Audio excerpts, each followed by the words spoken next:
The show is about to start. Reese on the radio. Turn it up. Turn it up low. Turn it up loud. It's like a dream come true. Turn on your radio. Reese is on the radio.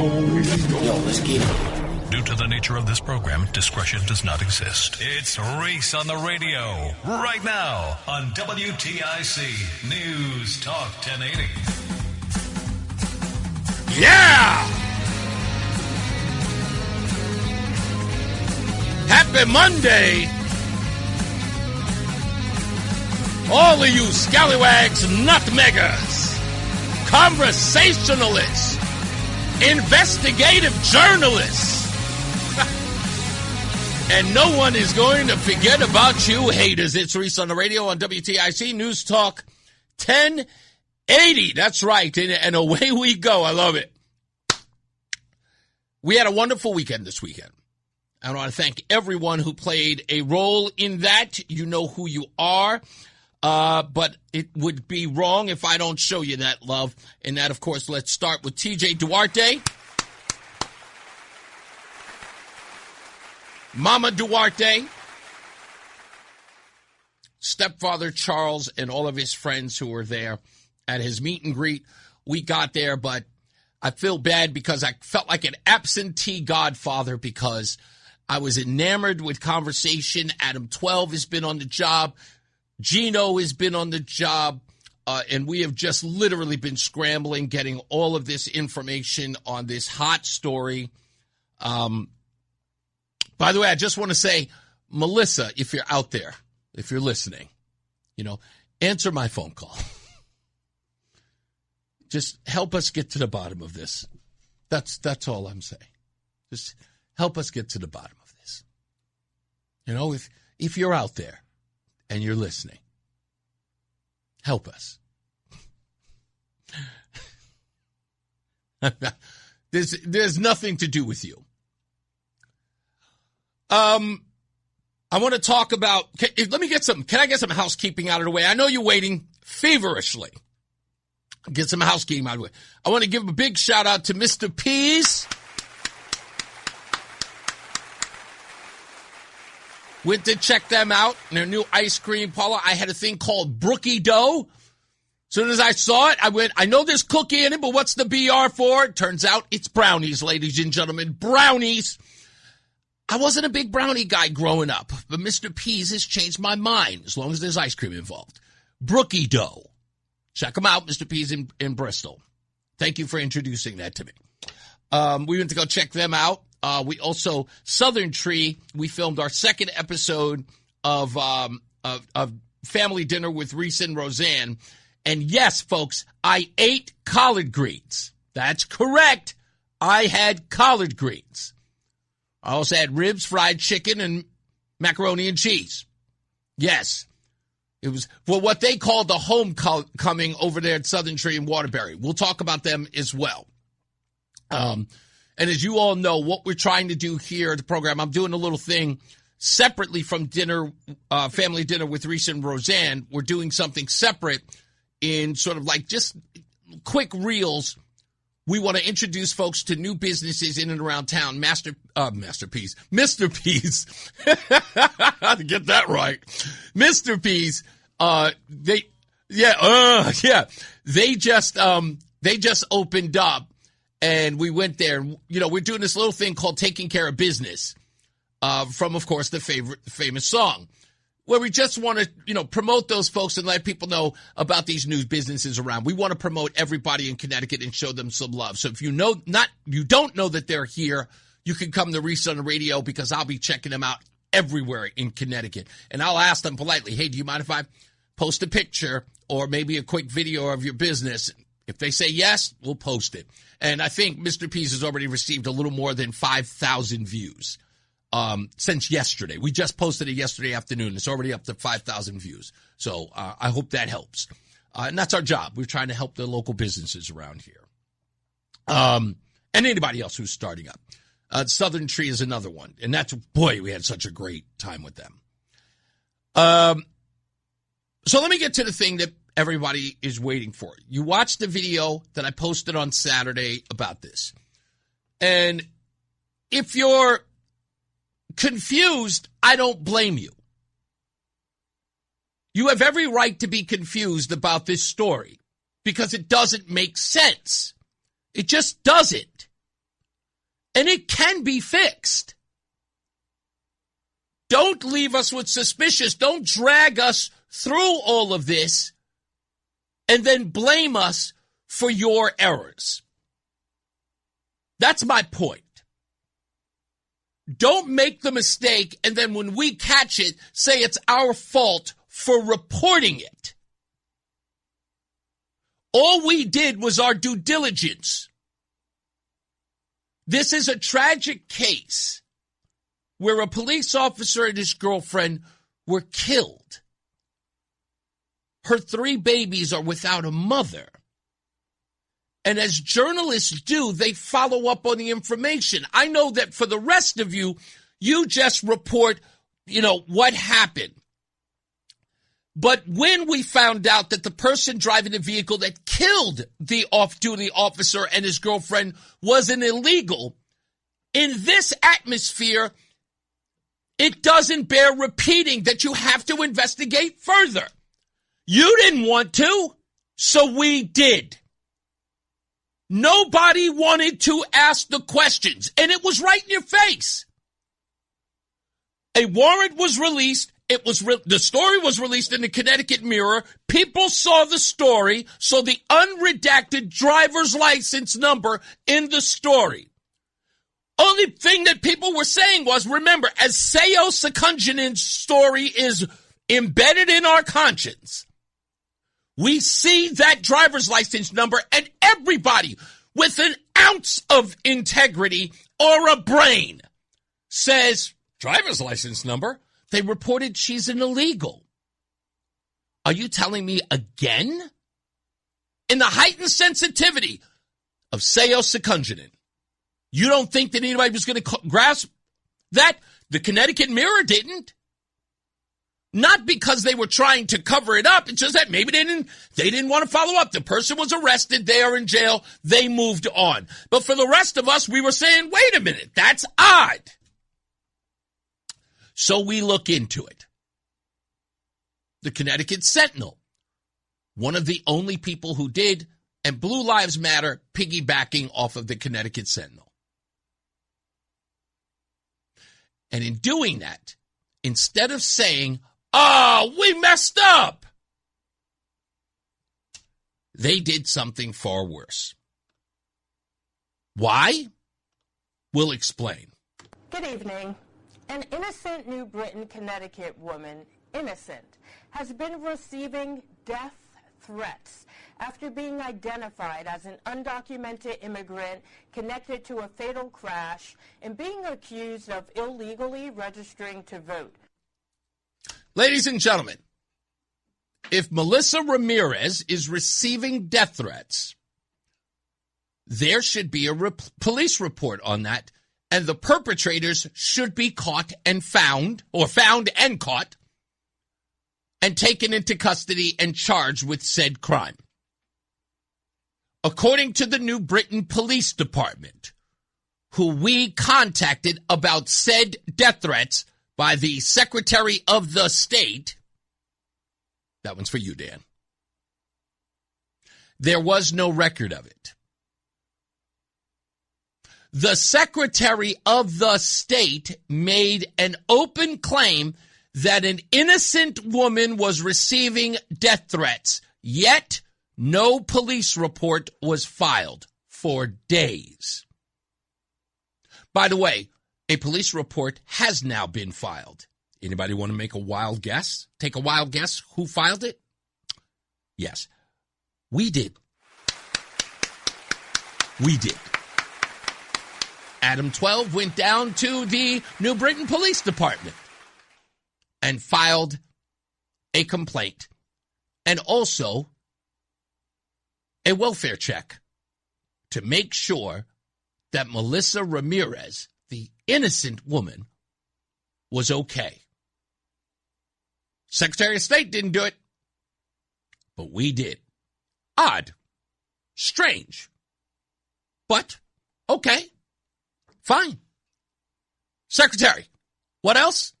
Now, were these allegations made after a thorough review of the case by investigators? Yes. The investigators on the scene, the Danbury Police Department, who wrote the affidavit and the signed warrant. They are the investigators. It was verified by them. But the Secretary of State flat out lies in her next sentence. By court of law? No. It was a Facebook post. You heard me, a Facebook post. A Facebook post of the actual warrant filled out by the Danbury Police Department. That is 100% factual. What Stephanie Thomas said is a flat-out lie, an irrefutable one, I might add. Because we checked the record, and Blue Lives Matter and the Connecticut Sentinel altered nothing. Not one thing. Which now moves us to the Secretary of the State's second lie. A manipulated image by an outlet that honestly my 83-year-old mother at one glance would have known it was false. Apparently you have completely insulted your 83-year-old grandmother because she would have noticed nothing. Everyone would have known for certain, even you, Secretary, that nothing was manipulated. That is sad. But we understand why it was said. We'll get to that in a minute. The Secretary continued. And this should alarm everyone, regardless of political party. The facts in this case are proven and well documented. That's the only thing she said that was true. They are well documented by the Danbury Police Department. That is the root of all of this.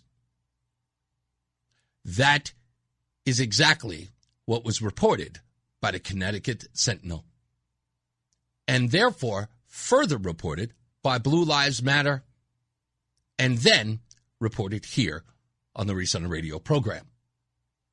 The only people here who are telling the truth are those folks. The only one lying is in the video I play for you now. Here's more. Melissa Ramirez of Stamford, the defendant charged in connection with the July 13th crash that killed an off-duty Bridgeport police officer, is not and has never been registered to vote in Connecticut. Now, the voter registration record circulating online belongs to a different person entirely. Here's what we find interesting. With 3.6 million people in Connecticut, I argued last week that it would be weird for two people named Melissa Ramirez to have the same date of birth. After searching public records, as many in the media did, they failed to mention one thing about the alleged innocent woman named Melissa Ramirez. And that is, according to the telephone number and according to the voter records, that Melissa Ramirez, the alleged innocent woman, has a third name. That name is Romano. Weirdly enough, the same third name of the illegal involved in the fatal crash on July 13th. I'll ask anybody to check the odds on that one, that someone with all three, or at least 3 out of 4 of the names, and an address that's associated with New Britain on the illegals info. I'm just finding that weird. But anyway, okay. Secretary of State continued. Another Melissa Ramirez, a United States citizen who lives in New Britain, who is legally registered to vote in Connecticut. But despite this, screenshots of this wrong Melissa Ramirez, her voter registration record altered, was circulating online and falsely suggesting that she was the Stanford defendant. Who was responsible for that? Who is the person responsible for that? Was it the Sentinel? Was it Blue Lives Matter? Was it the Connecticut Mirror? Was it the Danbury Police Department? So that's never mentioned by the Secretary of the State. I wonder why. By the way, that part gets even crazier when I reveal the obvious, but give me a minute. That misinformation was then amplified online, and this is the bad part. It was... Whoa. What was the bad part? It was manipulated online. I mean, it was amplified online. Again, facts never changed. This is what was given to us by the Danbury Police Department. But hold on, it gets worse. Let's find out from the Secretary how worse it got. Repeated by elected officials and news organizations before anything had ever been investigated. The only person who is investigating here is the Danbury Police Department. It was repeated by elected officials because they trusted the Danbury Police Department with the investigation. The affidavit, some 9 to 10 pages long, doles out exactly how the police department came to believe that they were one and the same and added the driver's license to the warrant. More on that in a moment. Let alone proven. Danbury police have publicly confirmed that she was mistakenly identified in a Facebook post. That's all. A Facebook post. Has the Danbury Police Department reissued another warrant with the correct information, removing the so-called innocent Melissa Ramirez from the warrant at all? We'll wait, because it hasn't. It has no connection whatsoever to the criminal case. My office reviewed the statewide voter registration system, and we confirmed that the Stanford defendant has never been registered to vote in Connecticut. In this age of artificial intelligence, we know this. Images can be manipulated. She makes the claim again. Images can be manipulated. Images were not manipulated. There is no evidence to support that at all. Damn it. Okay. We'll take a break. We'll come back. We'll finish this because there's a lot more to get into. Stand by. It's Reese on the radio. Fan of WTIC? Then do us a favor. Download the free Odyssey app and favorite WTIC.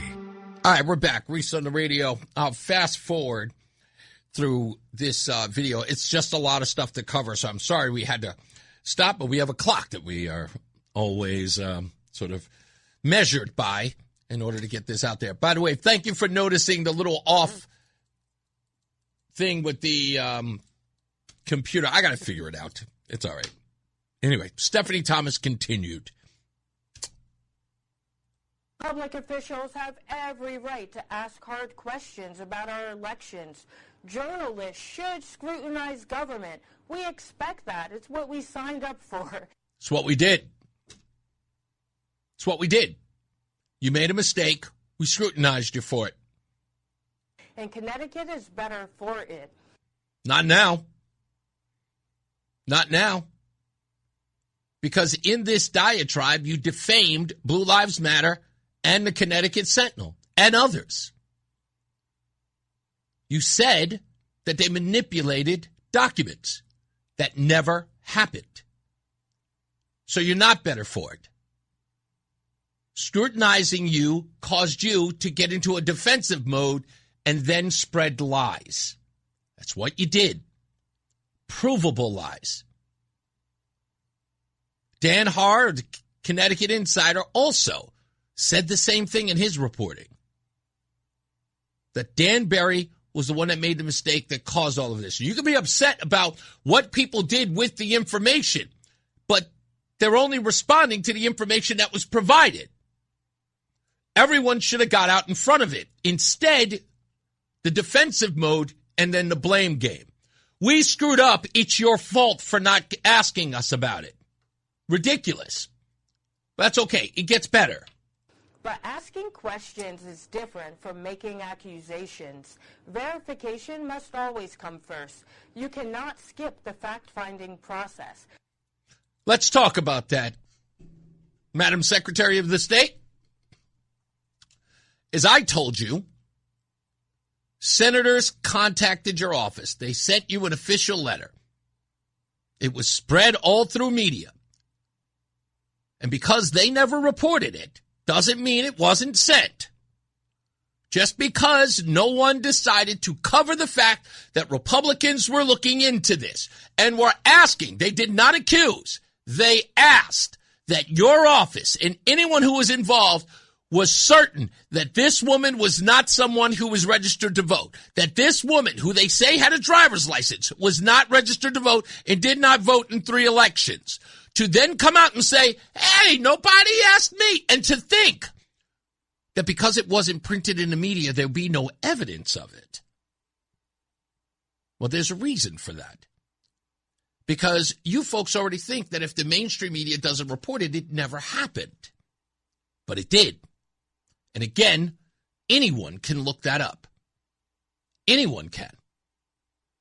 Senator Sampson and Senator,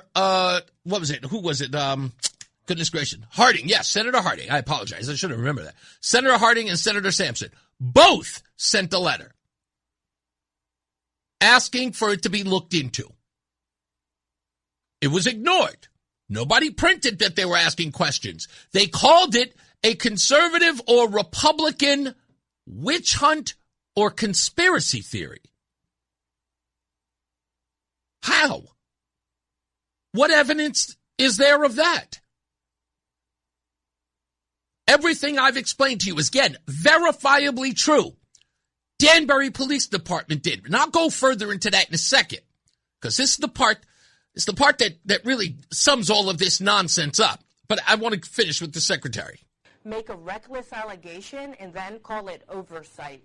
Several elected officials questioned Connecticut's voter rolls in our office without actually contacting our office.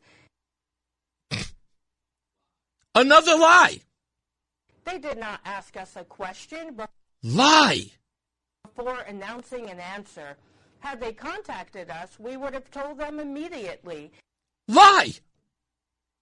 That the Stanford defendant had never been registered to vote in Connecticut and that the record being circulated belonged to someone else entirely. You had 36 hours from the letter being written and sent to you. 36 hours. You didn't respond to them. You responded with this. Every false accusation about our voter rolls chips away at public confidence in elections.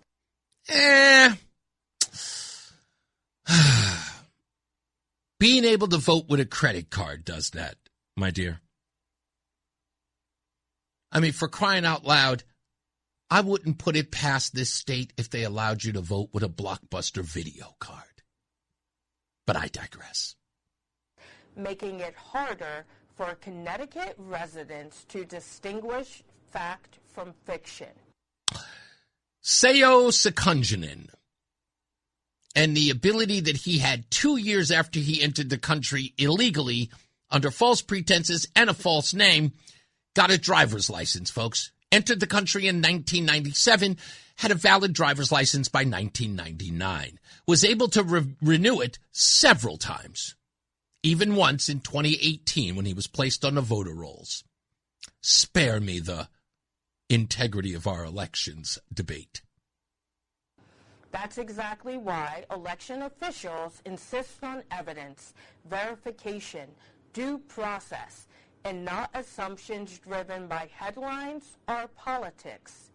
So today, I'm calling on every elected official, media outlet, organization, online account, that shared or amplified this false information to publicly correct the record. No. You first. No. I'm defiantly telling you, no. I'll go one step further. Hell no. You first. You started it. Fix it. We have no obligation to change a thing. You started this. Please remove this innocent woman's personal information from circulation. No. You first. And state clearly that the Stanford defendant has never been registered to vote in Connecticut. We cannot express our allegations loudly and then correct it quietly. Take your own advice, ma'am. And frankly, we all need to do better. Looking at you. Still looking at you. Our democracy, our country deserves better. Our republic does. Thank you for listening. It was our pleasure, ma'am. It was absolutely our pleasure. Now let's get to the meat of all of this and why all of this really, really ticks a lot of people off. On July 13th, incidentally, my son's birthday, at some 2:40 in the morning, this accident claims the life of two individuals, an off-duty police officer and his girlfriend. The perpetrator, again, is Melissa Ramirez, born July 4th, 1999. The police officers provided us with a lengthy affidavit, one which I hold in my hands. I have it right here. They detailed the investigation from the time of the incident until they contacted Melissa Ramirez, trying to search locations where she was, what home she was in, calling her husband or boyfriend, whatever the case is, some guy named Junior. Lengthy affidavit. And on the date of her arrest, July 24th, after 2 p.m., a warrant that was signed 11 days after the incident, the driver's license remained. An NCIC collect database confirmed by a police officer who took the name. One officer takes the name. What's your name? Melissa Ramirez. Another officer gets that information. What's her name? Melissa Ramirez. Date of birth, what? 1999, July 4th. A second officer looking in, NCIC, the collect program. Every officer has it when you get pulled over to ensure that you are who you are. You say you're driving without your license. You know what? I apologize, man. I left my wallet at home. Okay, what's your name, sir? I'll check in the system to be certain that you are you, because it's going to have a description of who you are. Fine. Yeah, my name is such and such. I'm so-and-so. Goes in and he looks, and he comes back with the name. Yep, got her, driver's license. Now, I don't know whether or not the NCIC collect program shows the physical driver's license with the picture or photograph of said individual. But everything that I searched says it does. Says that the police officer can see the driver's license. Now, unless that's false, I mean, nobody's ever suggested to me, Reese, I don't know, you don't know what you're talking about. That's not the case, but okay. Maybe it is, maybe it isn't. Okay. But the officer who looked it up then comes to the hospital and questions Ramirez because she has got broken ribs, a couple of contusions to the face, bit her tongue. She's receiving hospital care. The officer who looked her up is looking at her. And again, folks, 11 days to do this investigation. We get a warrant with her driver's license on it, the one that they found on the date of the incident. It's never removed. There's no further investigation that says, okay, not the same person, remove that from the details of the affidavit. This is a sworn affidavit. This is supposed to be clean, clear. We can't show that we botched the case. We got a dead cop and his girlfriend, the mother of 3, with an illegal at the driver's seat. We can't botch this. They got 11 days. Are you telling me that the Danbury police officers are the Keystone cops? Make it right. That's all we're saying. That's all we're saying. Make it right. If it's wrong, make it right. That's all. I'll go one step further before we take a break. Want to make me feel better? How about this? We know what Melissa Ramirez, the person who caused this accident, killing the officer and his girlfriend, we know what she looks like. Show us a redacted version of the innocent Melissa Ramirez. Let's take a picture of her.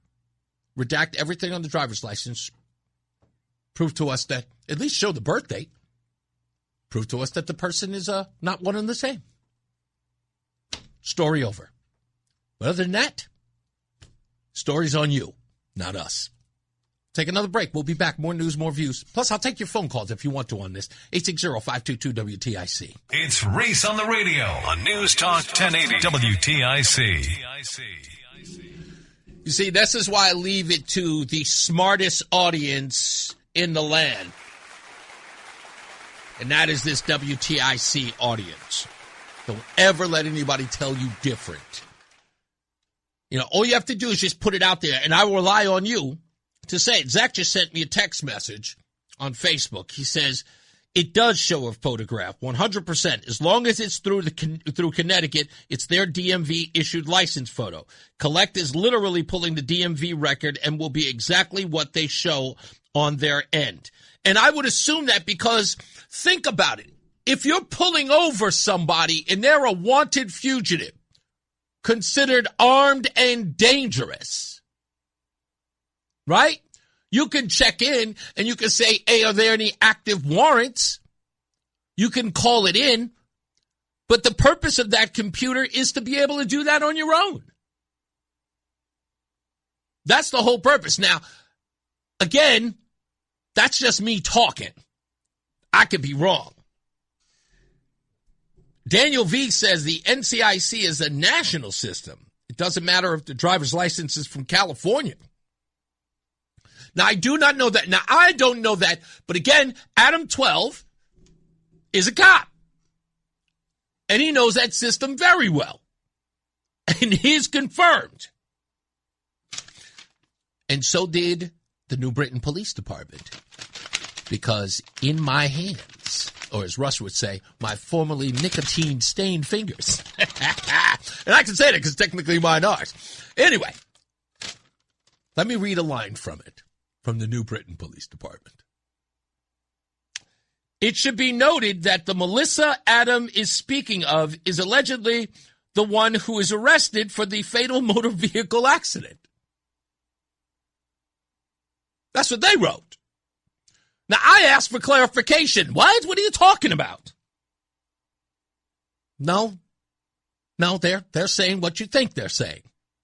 By the way, come on, media, scurry. Get on the phone and call them. Let's make sure. By the way, I have the address in New Britain, the one that's in here, that's based upon the information on the driver's license. Yeah, this is the address I went to. I didn't just go there. I have it on film. I was there. Adam was there. Sam the man on the street was there. Sam the man on the street was filming. He filmed me talking to the occupant of the apartment that's listed here. A Dominican woman who does not speak English was there. They did not know who I was talking about. Oh, and to back up my claims,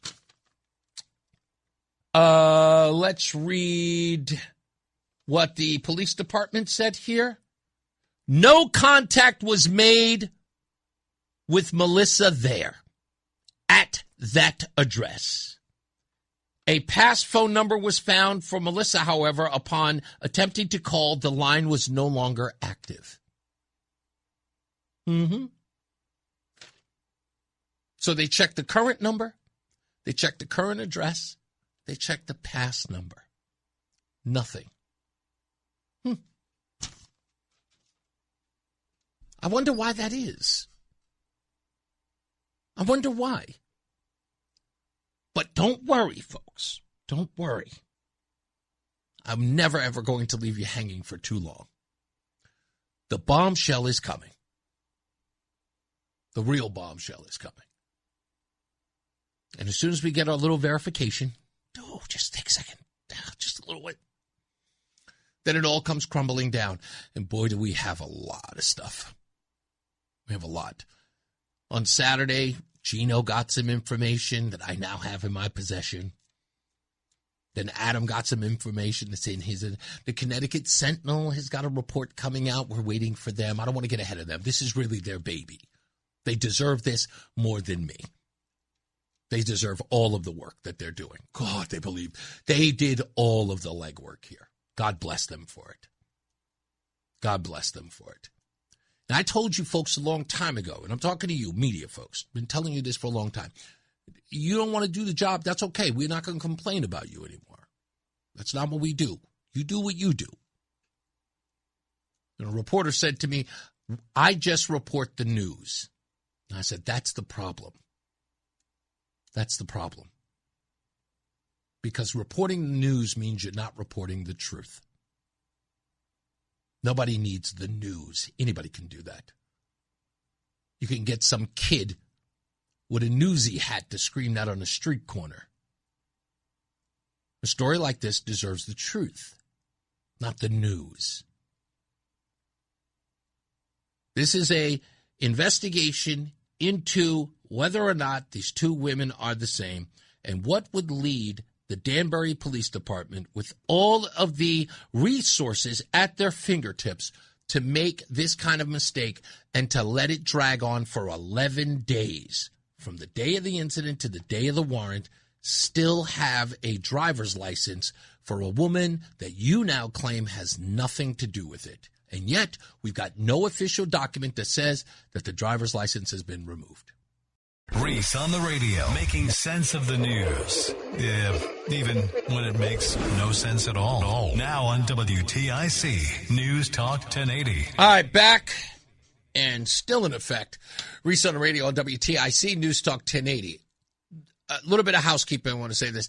You might have noticed in my career, it is rare that I ever tell people to do things related to GoFundMe stuff.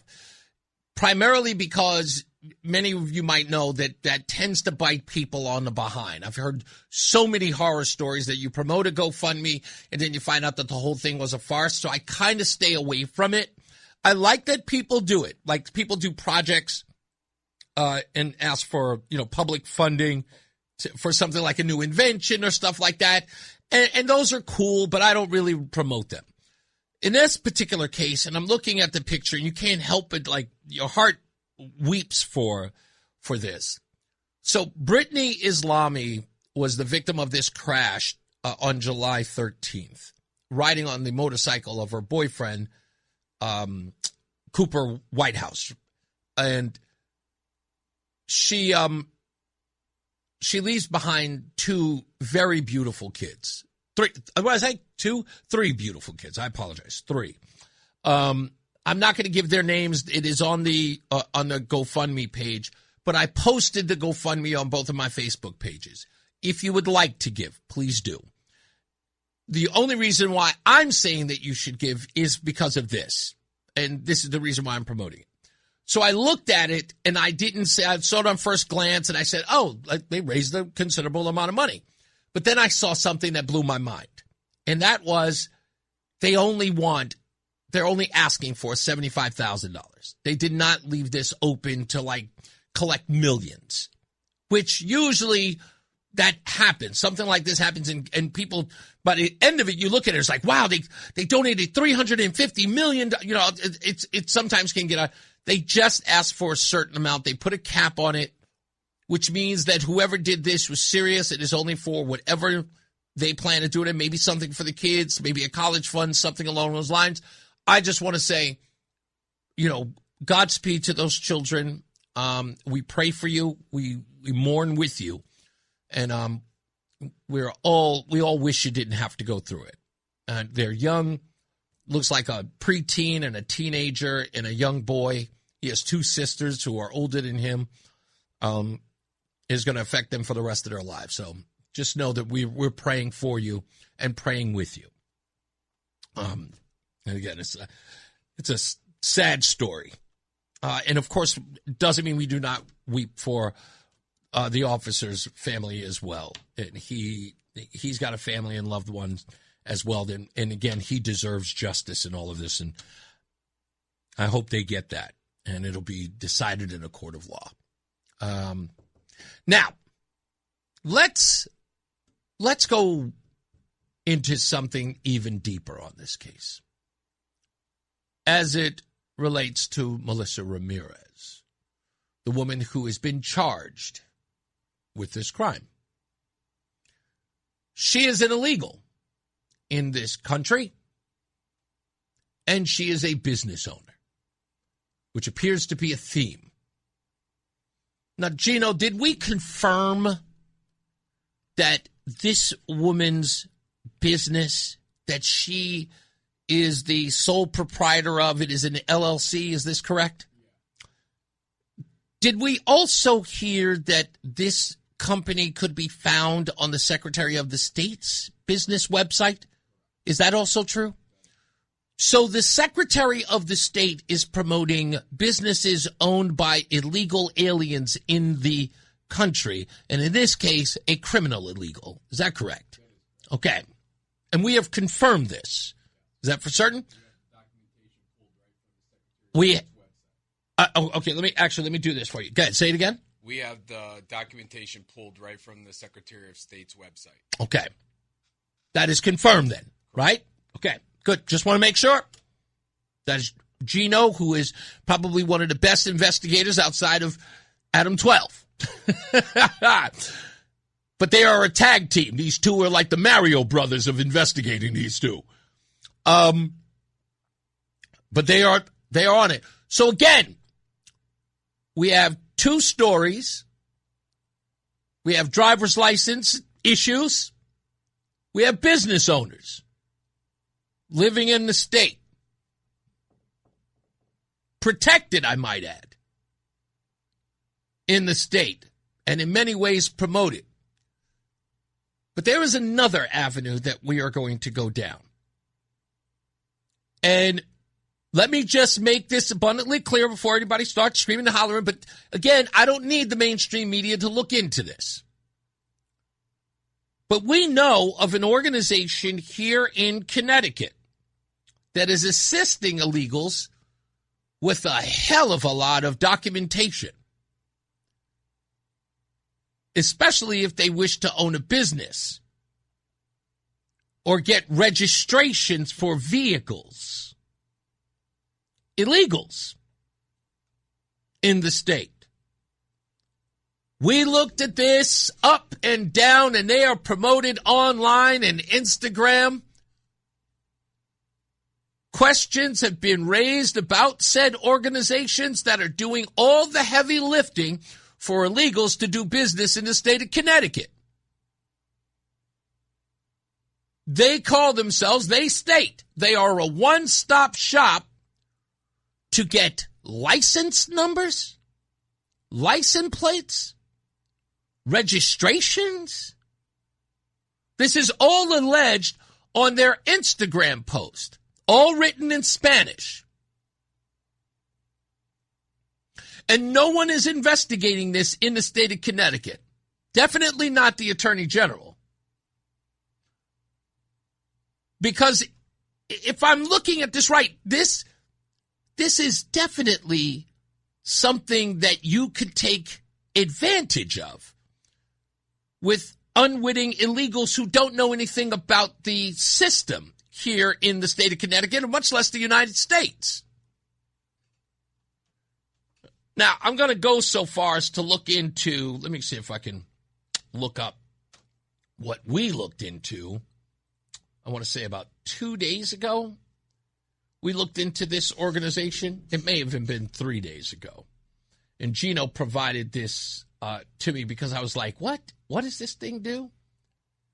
And it appears that if you're in the country illegally, you want to start a business, you want to buy a vehicle, that this organization works through or around the DMV to get certain documentation for you. And when we looked deep into this, they said this company shouldn't be able to do that. Not without back channels or something shady going on. We have not gotten to the bottom of this, but we will. We contacted these folks. They immediately responded.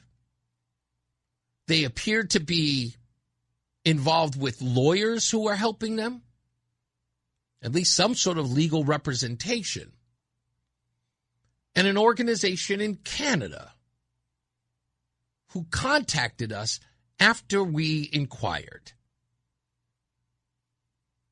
This would make this an international issue. We are going very hard to find out how this is possible in the state of Connecticut. Look, I know that it's a sanctuary state, and people argue about it. We're not officially a sanctuary state. Oh, sure, you're not. But it looks like there's some shadiness going on. You know what? Maybe I have to recant something I've said months ago. You know, maybe these illegals are paying taxes here in the state. Maybe they are. I mean, if you to take the word of the organization we're looking into, they are making these illegal aliens legitimate in a lot of ways. Yeah, they make them look legal on paper. They're helping them get ITIN numbers. Clearly, they're allowed to get registrations for vehicles. In fact, the vehicle that Melissa Ramirez was in was registered to the company that she owns and operates, which is weird, right? Because an illegal, I guess, can just come into the country and just start up a business. DOT numbers. That's interesting. A DOT number. That's a legitimate organization, isn't it? It's a legitimate part of the government, the Department of Transportation. Ooh, look at that. That's right. That's federal in order to get that DOT number. And you got to have, that's right. Oh, there's a lot of dirt going on here, folks. See, I wish people wouldn't just like, you know what? Give me what I want. Want me to back off? Give me what I want. I'll back off. Just give me back and say, we lied. She's really illegal and she has a driver's license and she voted in 3 elections. Then just back off. And I won't pull this thread. I won't. I'm really going to pull this thread. I'm sorry. It's just something in me. Here's why. Can I tell a personal story? Because you're all dirty. Because you're all dirty. All of you. The whole lot of you. You're just dirty. And you just can't tell the truth. You have no interest in telling the truth. You have no interest in actually providing the work that you have been elected to do. It's always about you guys and what you want and your ego and your self-dealing nonsense. It's never about the people you serve. You don't even you see them as something to step over to get to whatever your goal is. And the only thing I ask for is for you to tell the truth. Because guess what? I am addicted to telling these folks the truth. I am addicted. And I'm telling you, I am going to get them on my side. And I don't have to lie, cheat, or steal for them to do it. I'm just going to tell them the truth. And every day they wake up and they find out that someone else has provided them the facts, they're going to trust me more than you. And boy, when you want to talk about a drug, folks, I am addicted to these folks' trust. Every time I get a message from them, thank you, Reese. Thank you for investigating this. Finally, somebody I can trust is looking into this. I get off on it. I get giddy. I want them to love everything that I do. It puts a battery, a lithium battery. Hell, it puts a plutonium battery on my back. Because you just don't want to tell the truth. And you could have. You all could. But you don't like them. You hate them. You have contempt for them. But that's okay. That is all right. More for me. So much more for me. What's going on, my good friend Everett? Hello. Actually, I got a bunch of questions on this topic. Go for it, buddy. First of all, did these illegal aliens that came here, did they collect welfare Section 8 or anything like that before they started their business? And did they return the money? That's such a great question, because I'm sure that welfare money was used or utilized in some way. How do I come to a foreign country, survive with my family, and start a business? Yeah, you have to. Some kind of help. You'd have to be using that as seed money. It's like when Jay-Z put out his first album. He used all of his drug money to buy studio time. It's like, you know what I mean? It's an age-old sort of a way of doing business. You get free money from someplace else where there's no accountability. That money is in your hand. You utilize that to do the thing that you're going to do, start the business. Maybe even as seed money to buy the things you need to start a business. Yeah, exactly. The other thing, too, is if they have all this paperwork for their DOT and for their business, that would mean they have documents. So they're documented illegal? Very good point. That, again, it flies in the face of these folks being undocumented. To have DOT licenses, to have registrations, to have vehicles, to have property that they're either leasing or own. This all makes them documented individuals. And lest we forget here, Everett, the police who had the incident. Remember, the incident happens on the 13th of July. She's arrested 11 days later. The police officers in Danbury track her down. How do they do that when she's an undocumented individual? They actually have information on her that leads to her arrest. They contact her. They go one step further. If you read the affidavit, they contact her husband who lives in another town. Wow. Well, that shows they're completely undocumented and the government has no idea where they are. I no idea. Exactly. No idea whatsoever. And one little thing that kind of has to do with this, I know a lot of people are looking for apartments. Call ICE and turn in their freaking illegals and take their apartment. I couldn't agree more. We understand that they went to her location where her business is. This one's going to blow your mind. They went down to the business in Stamford, and they found the windows blacked out.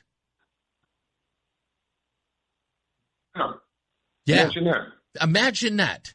A legitimate business with the windows blacked out. Even the police officer puts in his report, they found that to be odd. Yeah, no, there's a lot of odd things going on here. I think, that's exactly. I that's not even a half of it. Politicians that have their hand in the cookie jar right now. It's a lot. I'm telling you, listen to me, there's something rotten in Danbury. Okay? I don't care what anybody says. I said, I found it hilarious saying that they're undocumented and you're listing up all the documentation. And again, I was born and raised here. I was in business for a short period of time. Mm-hmm. It's not easy starting a business. It takes a boatload of cash to get started. That's right. Just open the door. It costs a boatload of cash. So, again, how do you go to a foreign country with nothing in your pocket and start a business? I don't know what's more inviting than your business started by an illegal being promoted on the Secretary of the State's website. How about that? Yeah, well, I mean, Yeah, no, I mean, there's no justification for that. I mean, why not just advertise for all the criminals in the state? Mm-hmm. You know what I mean? Yeah, exactly right. Says, come on down. Yeah, you need a murderer, a rapist. Yeah. You need a burglary. Come on down. We got a list of everybody. Exactly. So we'll get you some seed money through our welfare program. Hint, hint. Hush, hush. Again, like I said, something's dirty, smells dirty, looks dirty, must be dirty. So. Yeah, well, I got a plumbing license, and I know what that stuff smells like, and that's what it smells like to me. Exactly right. Thank you, Everett. I appreciate you, boss. Bye. You got it. Yeah, what is an official sanctuary state? One chartered by Congress. Sanctuary cities and officials and driver's licenses are all fraudulent behavior. Remember, Maxine Waters said, make the rules as we go along. Yep. This has got to be, it's got to go really, really deep. By the way, that's a good question, Peter. It says, isn't this Johanna Hayes' district? It is her district. Yeah, all the way down to what? This is not Stamford. That's not her district. But what about Danbury? Or Danbury, Newtown? Yeah. Interesting. Yeah, get the exact one. Okay. Being on the SOC website is not promoting. It's just a database. People like banks and other businesses verify business. Well, I'm not disputing that, but the fact that it would be on there, how do you get on there? You have to register your business with the Secretary. Exactly. You have to do annual filings. And you have to do annual filings. So I consider it like the reason why I'm saying is that if you're on that website, if you are found on that website, it clearly shows you that there's no vetting process on there. But thank you for the correction, Craig. I appreciate you, boss. The left in general are wacky on social norms. They loved death, destruction, and power. Truth writes. That's a bit much. The same ones who funded the Spain flood funded our flood, a.k.a. Israel, U.S. unqualified truckers. Good idea. I'm not sure exactly what that's dealing with. Oh, we got to take a break. All right, we'll come back. More news, more views, and Lamont's already won this thing, according to WFSB. We'll talk about it. Spider-Man. Hey, he's your friendly neighborhood Reese on the radio. Right now on News Talk 1080 WTIC. By the way, stay tuned later on in the program while I give my review of Spider-Man: A Brand New Day. When I was a kid, I always wanted to be like, Siskel and Reese or, Reese and Ebert. I do. I love movie reviews. I love Siskel and Ebert when I was growing up. I watched them all the time. And I really trusted them as movie critics. You're a kid, what do you know? But I wanted to do that. In fact, can I tell you, this is actually... I think I've told this before. So I've got a lot of ridiculous dreams, okay? And they're like bucket list things. I guess you would call them a bucket list thing. So I have a feeling that I could kick a 25-yard field goal, and my dream is to kick one during a game. Professional or semi-pro, I don't care. My dream, it's a dream, okay? The coach is down there. And he says, hey, Reese, our kicker, he sprained his ankle. You want to come down and kick this one? I come down and I kick the field goal, blah, blah, because I think I could do it. By the way, if anyone wants to challenge me, if you got the little, if you want to go to a football field and you'd be the holder, I think I could do it. We tried over at Stadium 15 at the virtual Sims, the simulated thing. We tried over there. I think that thing is off. I need to physically do it. Anyway, that being said, that's one of them. The other thing is that we don't have newspapers anymore, so you have to see it online. But you remember back in the day, Siskel and Ebert gave it 2 thumbs up when they put up the movie poster, stuff like that. I want to be that person, Reese on the radio says this, such and such is a tour de force. I always wanted that on the top of a movie poster. I did. It's kind of silly. But anyway, I'll tell you about what I thought of Spider-Man Brand New Day later on in the program. Before I get into this next subject with the governor, let's take this phone call. Tony's on the line. How you doing, Tony? How you doing, Reese? I'm good, sir. What's up? I'm going to try to make it August 14th at Stadium 15 so I can officially meet you. Oh, man, I can't wait, Tony. Thank you. What time is a good slot? 7? Is that cool? Well, 2.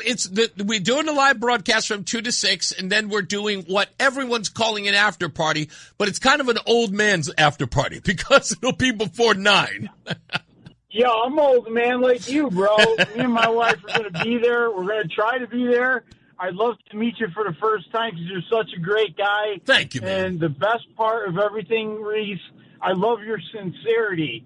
Nobody talks about the word or adjective of sincerity. It needs to be spoken about a lot more. And, when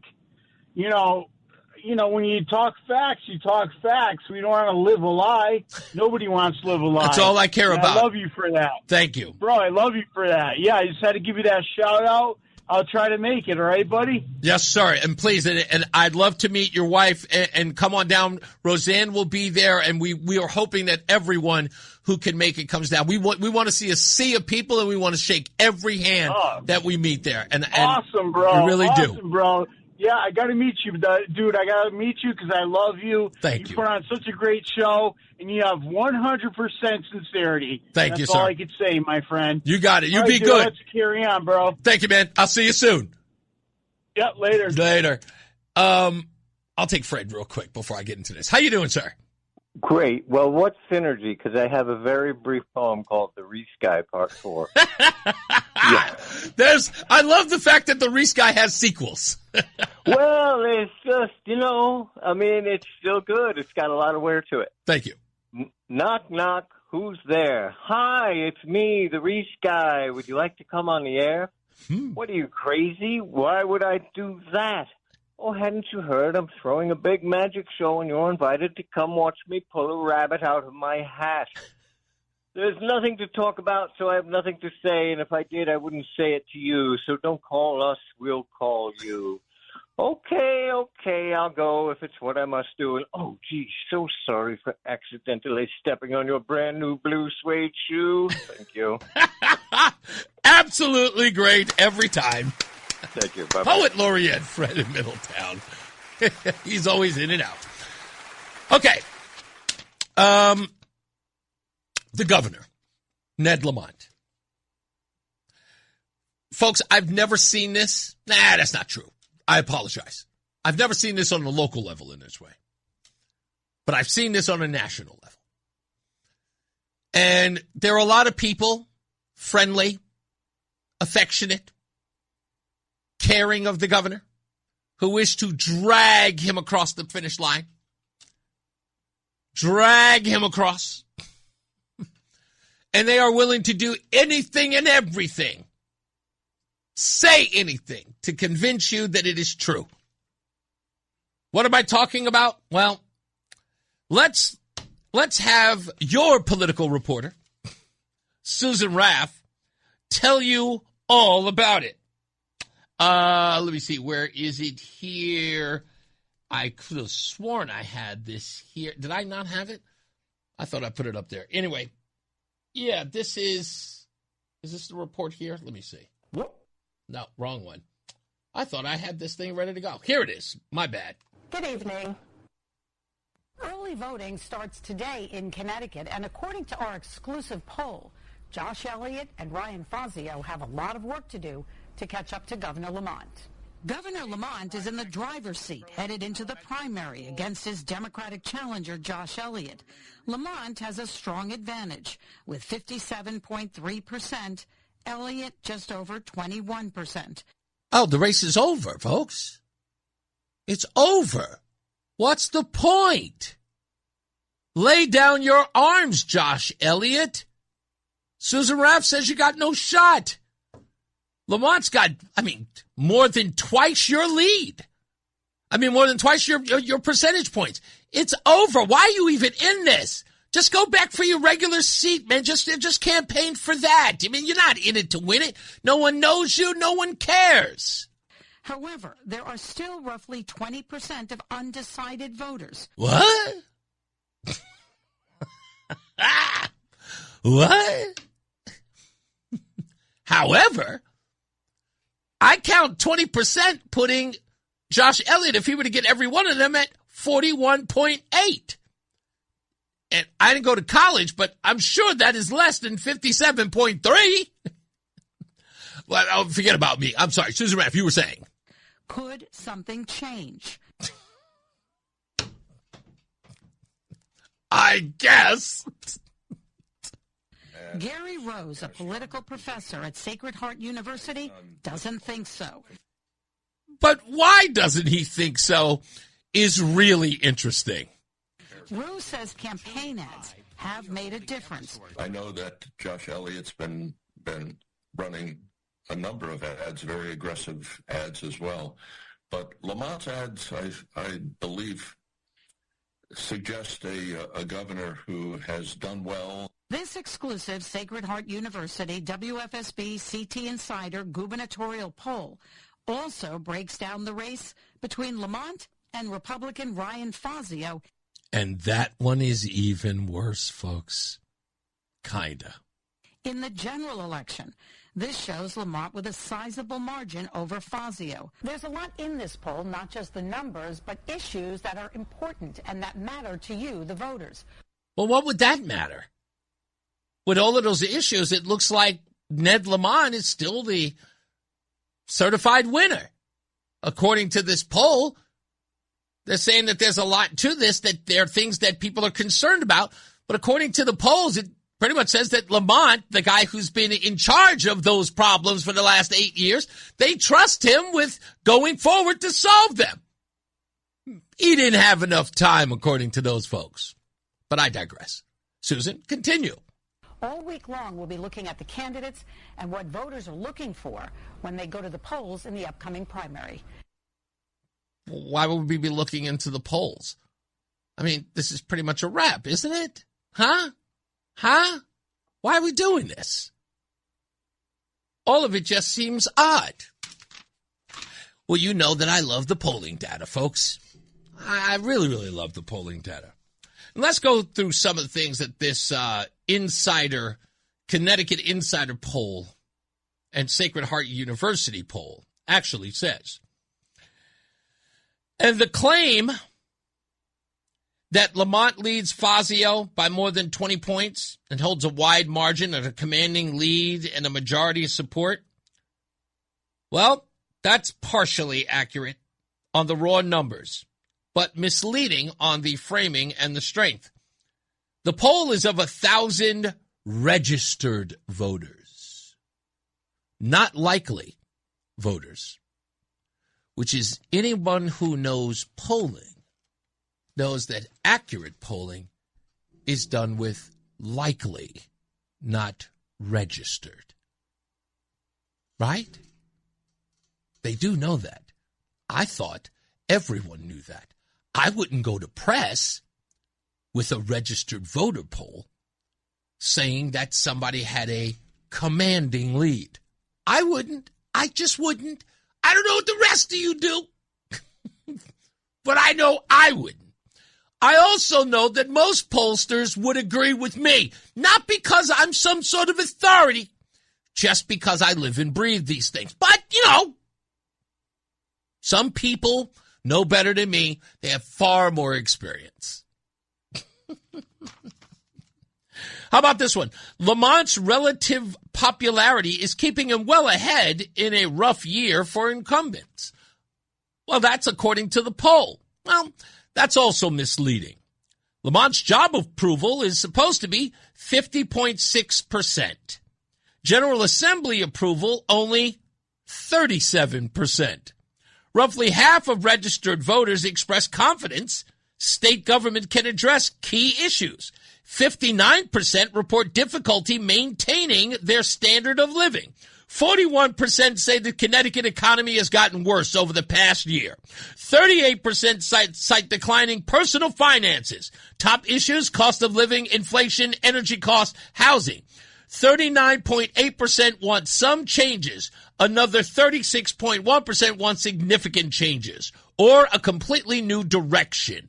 Combined, 76% favor change. I wouldn't have put out this polling data, but they did. Why? Because this is a significant part of it, isn't it? If 76% of polling data says that they want change, what about that says hire Lamont again? Just tell me. I'd love to hear it. I'd love to hear the argument. But you know what I'm going to get? Here's what I'm getting. Well, you know. No, I don't. Tell me again. I'm listening.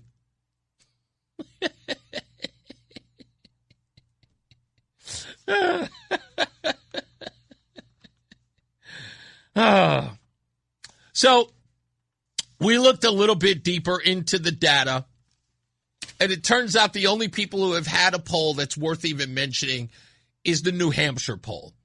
And again, the one I told you that's really, really looking bad for Lamont, at least in the area of Josh Elliott. They have not done that polling data when it comes to Fazio. And the people who are talking about registered voters with 1,000 people and Ryan Fazio, I mean, come on. I think that number is going to be something different very soon. But don't pay any attention to me. I don't know what I'm talking about. That's what they all tell me. Oh, crap. We got to take a break. I totally forgot where we were. All right, we're taking a break. We'll be back. More news, more views. We'll return. It's Reese on the radio on News Talk 1080 WTIC. I got to admit, Andrew, Roland just said, it was like, yeah, you're excited today. I am totally missing my cues. I'm supposed to be out at 3:50. I blew right past it. Curmudgeon, I want to answer some of these that are on there. You said the collect does not show photos of Connecticut driver's licenses. Sir, that's not true. It's 100% untrue. Sorry, sir. I've asked every police officer I could look at. In fact, I'm going to give a holler to my good friend Ruddy to make sure that's confirmed. But every person I've spoken to, police officer, former police officer, says that they have used that system to do that. And by the way, I'm with Joey V. I like your handle as well. Curmudgeon is a great name. That's what I used to be called. And you asked this question in the chat room as well, which also I sort of answered asked you to answer. You said if the information on the warrant was incorrect, why they would not have issued a new warrant. That information would be in a supplemental report. I agree with you. I looked that up as well. I made sure that was certain. I asked the question, if it was changed in the supplemental report, that should be released, or we should know that that's been changed. But the Danbury Police Department won't tell us. They won't respond. Also, the sworn affidavit has to be handled because it can be used against the officers and their investigation. This is a sworn affidavit is a sworn affidavit. And there is case law that says that a sworn affidavit can be used in a case to destroy the credibility of said case. That's all I'm saying. Oh, Kelly, hey, how are you? Glad I see you on the check-in. Read it again. I said it does. Okay, he said you read it again. Okay, so I asked him, I said, did you read the affidavit in the warrant? And if so, should we ask for a supplement to be released? And I have not seen a supplemental report been released. I saw a Facebook post. That's what I saw. But if you know the link of it, Curmudgeon, please let me know. I'd love to see that. Let's get our first check of weather and traffic. Mark Christopher's here. He's at the BPS Lawyers Traffic Center. Hey, Mark. All right, first half, Reese on the radio done. Second half underway. When we return, we'll talk about a whole bunch of shenanigans. Apparently, we got more money stolen from the state. We'll talk about that. What else do we got here? There was something else that I needed to get into. But anyway, I'm sure the Spider-Man review, I want to get to the bottom of. The Connecticut Sentinel's article is out now, and there are more details. And I got to ask you, Curmudgeon, you seem to be a little too invested in, I don't want to use the term covering for. Let's just say you seem to be speaking very favorable of the Danbury Police Department. I have to ask, I won't tell anybody, but are you somewhat on the inside here? Just asking, curmudgeon. Just wondering. Because you seem to be suggesting like you want to tell something. I've been in this game for a long time. When somebody is this involved in, like, I don't want to use the word covering for, but you know what I mean. Somewhat protective. I'll use that because I'm not trying to be mean-spirited in my description of what you're doing. So I'm just saying you seem to be a little protective of the Danbury Police Department. So if you're trying to at least put them in a good light for a reason, just share it with me. I'll understand your point of view. I'll get into a little bit more of this later on in the program, but I'll get that impression from you as well. I just do. I don't know why, but I do. Also, I want to talk about why CNN put out this press release covering for Dana Bash on CNN about her interview with RFK Jr., which is another classic case of an interviewer getting into an argument with the subject. What do you people think you are, Reese on the radio? What are you trying to, you jockeying for my job, huh? Dana Bash, sad state. Sad state. It's embarrassing to watch these people. And I got to talk about Alexandria Ocasio-Cortez and what I hear the Democratic Socialists of America are planning for her career. Got to get into that a little bit as well. All right, so stand by for all of that and much, much more. Now let's get another check of weather and traffic. Our good friend Mark Christopher's back. He is in the BPS Lawyers Traffic Center. Hey, Mark. It's Reese on the radio on News Talk 1080 WTIC. All right, back with more nonsense that you can shake a stick at. Curmudgeon, if I may ask, and maybe if you want to remain anonymous, I totally get it. But because I can't go back and forth with you in a chat room, there's a couple of things that you're writing here that I would rather speak to you to get to at least understand where your, for lack of a better word, expertise are on this.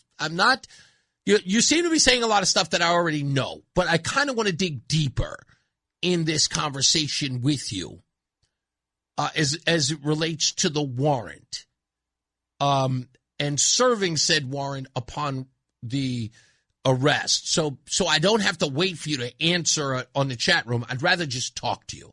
So you can see the telephone number. It's on the bottom line. It's coming across right now. 860-522-9842. 522-9842. I said a number enough times. I should know it by now. But please, if you will, if you can, or just tell me in the chat room, you'd rather not. But I really would like to just go back and forth with you on this, on what you say, because I think it'll be a great conversation, and you could possibly answer my questions, because not that I'm pushing back, I just want to challenge your point of view on this, if you could. It's not really a debate. Like I don't want to be adversarial, but I just kind of want to debate you on some of the things that don't seem to jive with me, and perhaps you can help me, or maybe even straighten me out. But I think I can hold my own on this one, but if you could, just give me a call. Let's go to Francis in Plainville real quick. How you doing, Francis? I'm doing well, Reese. I'm calling about the polling. Yeah, please. Because I started my academic career, U.S. foreign policy propaganda. Okay. Many decades ago. Okay.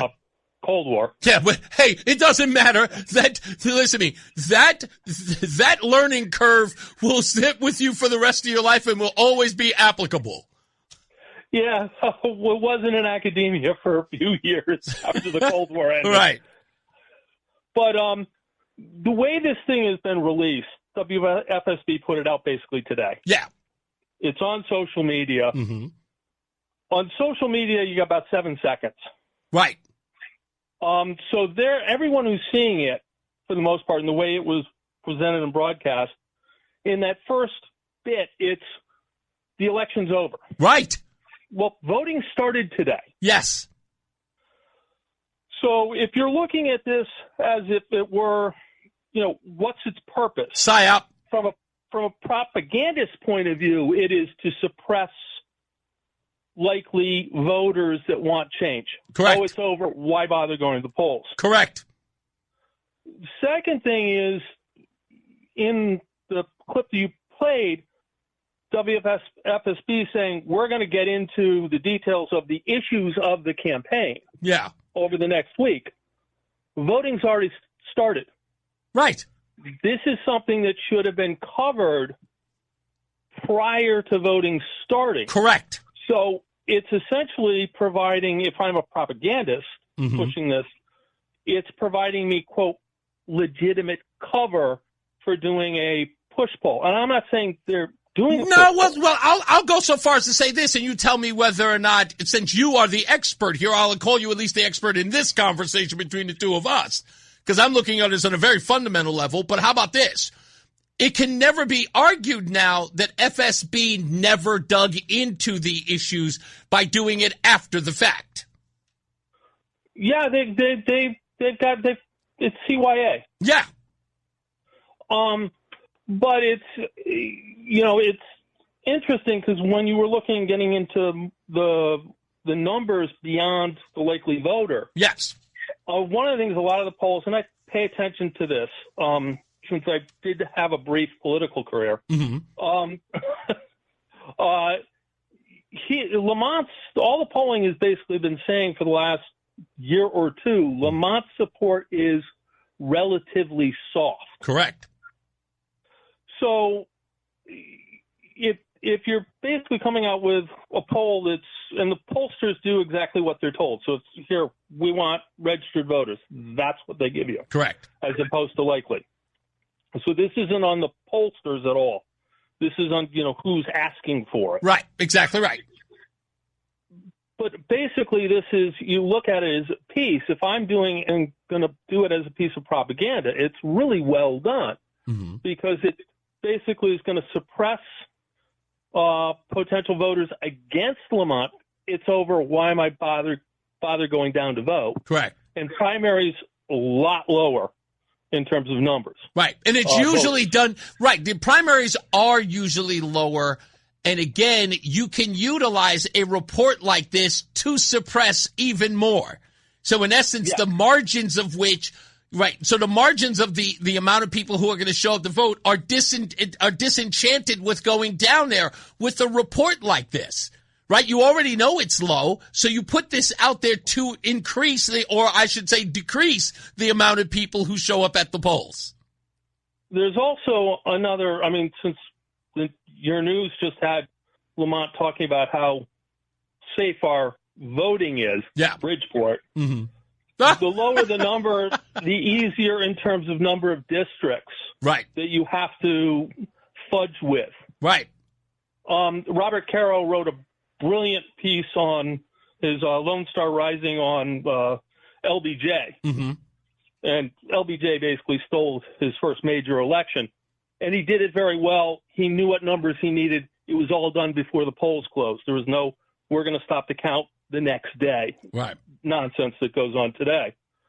But the lower the number, you need to have fewer districts, thus fewer players involved in getting those extra votes. Correct. And both sides, and Connecticut is blue state, red states, same stuff will happen. The old saying, power corrupts, absolute power corrupts absolutely. That's right. Don't trust any of the politicians. This kind of is set up to do all of those things. And the last one, I'm not saying they're going to do it. But if you had to, it's easier if the lower the number, it's easier to come up with those extra votes. Okay, I get what you're saying. All right. Okay, that is the end game in all of this. Now, but let me ask you, just to throw this one out there, sort of as a curveball, okay? Yep. Would you suggest that the Connecticut Insider and who's the other person in the poll, Sacred Heart University, would you go so far as to say that both of these organizations have a horse in the race? Sacred Heart, no. The only thing Sacred Heart would have is to raise their profile in terms of polling. Okay. Because Quinnipiac has dominated for years. Absolutely. In the Connecticut market. Yet we haven't seen any, weirdly enough, have you seen any Quinnipiac polling on this? No. Weird, right? So that is, I wouldn't say that. Connecticut Insider, again, I don't know enough about them. Okay. To make a judgment, but I would assume it's fairly clear. They're going to do the polling. Okay. And what comes back is what comes back. Mm-hmm. It's how it's interpreted. Right. That is really the play. So the pollsters just go out and do it. And then I'd have to see how Connecticut Insider is reporting it. Right. But I got to see the skews, too. I've got to look at, you got 1,000 voters. How wide is that spread? From which angle? You know that there's going to be some groupings, if you will, right? There's going to be some regions that are polled versus those in the outer rims, if you will. If you're scaling it, you might be some towns with this, that, or the third. More conservative leaning versus more Democrat leaning, more progressive, where these numbers are coming from. Because we're talking about 1,000 people getting numbers that separate guys by 40%? But, in a lot of ways, it's because they're just going with registered voters. Yeah. Not likely. Exactly. So they're looking at a pie that doesn't really apply to the primary, because you don't have just registered voters. It's very likely voters. That's right. Exactly. It's activist voters. Exactly. And whether it's on the Republican side or the Democrat side, the average, even registered Republican or registered Democrat doesn't vote in the primaries. Indeed. So you would be looking at, if you're looking at registered voter, you're going to have Republicans in there and independents who have no idea who Josh Elliott is. Correct. So they're going to respond to, I know Lamont, therefore Lamont, I know the name, he's got to be the person, because I don't know who the other person is. So they're responding in all probability as best they can, but they're not going to be voting. But doesn't that hurt? And they're not part of, you wouldn't do registered voters if I'm doing a survey for selling a product. I'm not doing a poll of people who I know will not buy that product. Right. Yeah. But we have people in here who will not buy the product because they're not voting in the Democrat primary come hell or high water. And that's where we have the biggest problem, because, again, you kind of screw yourself over in a poll like this. If the poll that you gave turns out upside down on election day, your credibility as a pollster is shot.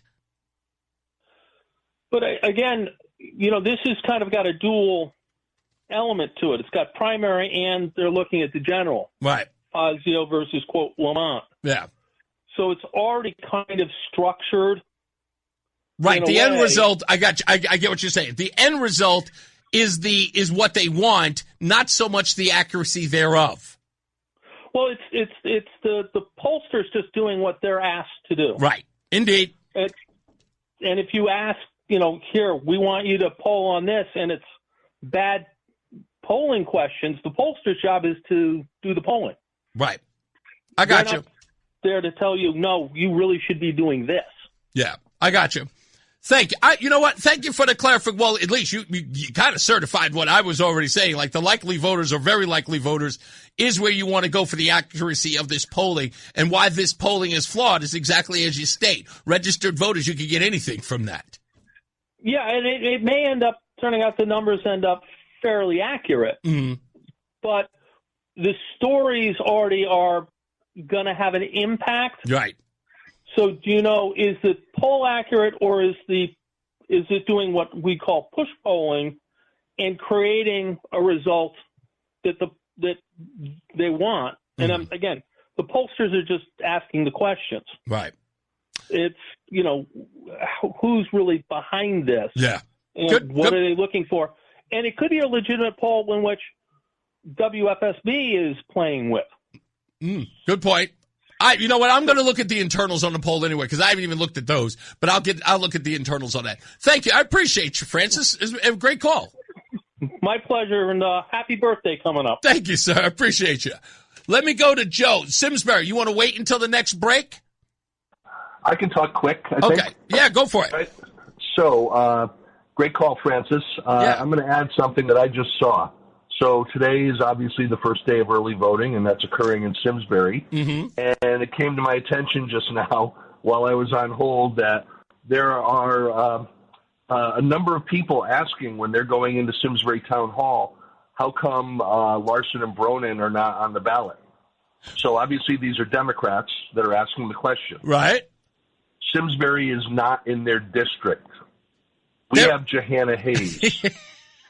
So anyone ever tells me that Democrats, and if you're looking at it, this is the first day. Right. You have eager Democrats who don't even know who their congressperson is. That's wild. Going in to vote. It is just insane. I can't be nice to these people. That's wild. So I don't want to steal your thunder. I read the Dan Haar thing in the Connecticut Sentinel. No, go ahead. That's okay. Wait, do you talk about the Dan Haar reference inside the Connecticut Sentinel? Yes. Go for it. No, it's all right. Yes. You can definitely steal my thunder on this. What do you got? Well, if this guy's flat out lied to all of us about having a conversation, and now he's being caught in the lie, how does he keep his job? I'm serious. This is a pretty serious thing. If, and I'll use the word again, if he is in fact lying about having a conversation with Melissa Ramirez of New Britain that she is being threatened, and that turns out to be false, how does he keep his job? I don't know. I've asked one simple question of Mr. Haar. How did you certify? How did you with certainty find out that the person that you called that was on this record was indeed Melissa Ramirez? He did not answer. I don't know why. And I guess he's unwilling to give the phone number that he used to make that contact. He did not, and I already had the number. I was just going off of his reporting. I wanted to piggyback on his reporting. He is a legitimate journalist here in Connecticut, well established. I wanted to know if he had spoken to her, if he had the telephone number that I had obtained, and I obtained that telephone number on my own before I received the actual telephone number from her voting records, which I do have on file. I have them on file. I mean, and we're talking about her entire voting record from when she went from unaffiliated to a Democrat. Okay, I have the date in which she switched. So I just called to find out, hey, do you know that this person is the telephone number? And he refused. You know, I don't know the actual truth, so I'm gonna walk carefully on what I'm gonna say here. But let's say that he did talk with someone who represented themselves as being Melissa Ramirez and did tell him the story that he has shared with everyone. That to me would sound far too similar to the Mimi situation. Oh, yes, it would. Somebody else in New Britain decided to have someone pretend that they were someone that they were not. Thank you, Joe. Last thing I'll say. No, I got to go to a break, dude, but hold on. Stay on the line. Don't go nowhere. He just piqued my interest. Yeah, I know. We got Mark. Yeah, I did. Didn't I put him on hold? I didn't put him on hold. There he is. Mark Christopher's back. He's in the BPS Lawyers Traffic Center. Hey, Mark. Stay locked in. Reese on the radio is on WTIC. News Talk 1080. Just reading a couple of statements here. Of course, this story has received a lot of attention, as it would in most cases. Reading a lot of these other comments and people who are going over. In a little time that I have here before we get weather and traffic again. So, I want to commend or thank a lot of people. And I'll start with this. So, to give you a weird story that happened out of nowhere. Back in May 15th, I think it was, I originally posted a exchange between myself and Governor Lamont about Lamont's statement that people of color would be afraid to go to the polls. And I promised you when I read about it or watched the video that the next press conference Lamont was at, I would be there and I would ask him about it, which I did. And my confrontation with him went viral. And I posted it on 2 separate pages. So people may not know this. There is a Reese Hopkins page, if you were. It's my personal page. And then there's a Reese on the Radio page. And the original idea was I was going to keep my personal page personal, and the Reese on the Radio page would be about for the show. But it didn't work out that way. It seemed as though more people were just going to my personal page. So I didn't make any big deal out of it. It's like, fine, I'll just post everything on both pages. It's more work, but I mean, what? It's like a couple of minutes worth of time. And I'm cool with that. So anyway. So, again, they were posted on both pages. Now, the one on my personal page, the Reese page, after about 369,000 views, that video had gone dormant. At the same time, on the Reese on the Radio page, it had received 47,000 views, which is a lot. Both are a lot. I'm thankful that a lot of the videos that I post, you guys will give it 2,000 here, 1,000 there. You know, some of them will get as high as 10, 15, 20,000. Very grateful. And it's sporadic. You guys are very fickle about what you're interested in. And that's cool. I don't know. I can't gauge it like that. But then all of a sudden, out of nowhere, over the past weekend or so, maybe Thursday, maybe Friday, all of a sudden I started getting these alerts from people who were saying stuff. Their alert would say, you know, Joe Schmo says, another libtard or something like that. And I would say, it was like, wow, it's like, it kept coming up, just getting these alerts. Somebody said something this about this video. Somebody said that about this video. Somebody said, and all of a sudden, someone finally said, it's the thing, it is like, people of color, what is he talking about? And I went, oh, that's weird. Somebody's finding the people of color video again. I click onto it, and it's on the Reese on the Radio page.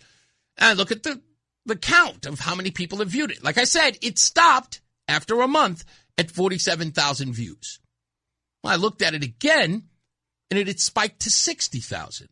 The original one on my personal page, 369, stayed there, didn't move. The other one kept going up. Today, the video sits on the Reese on the Radio page at 106,000 views in a weekend. I'll tell you more about it when we get back. Mark Christopher's back. He is in the BPS Lawyers Traffic Center. Hey, Mark. It's Reese on the Radio on News Talk 1080 WTIC.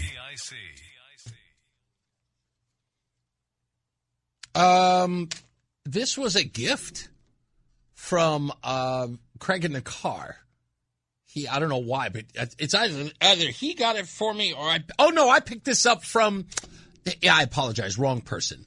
I bought this from a place called Grunt Style. You can actually find a store probably in the mall, or you can go online. It's called Grunt Style. But yeah, the shirt I'm wearing is called Dad Bod. I love this shirt. I have a lot of Grunt Style shirts, but this one's in particular because it's in the font of G.I. Joe. Anyway, all right, back to Joe. Joe, I apologize for all of that. What do you got for me again? I just wanted to mention about Mandami. Okay. Because as we're talking about voting and people who shouldn't be voting and bad voting records and bad voting registrations, here's a guy who just announced that if you want to buy food in a government supermarket, guess what you need to have? An identification. Exactly.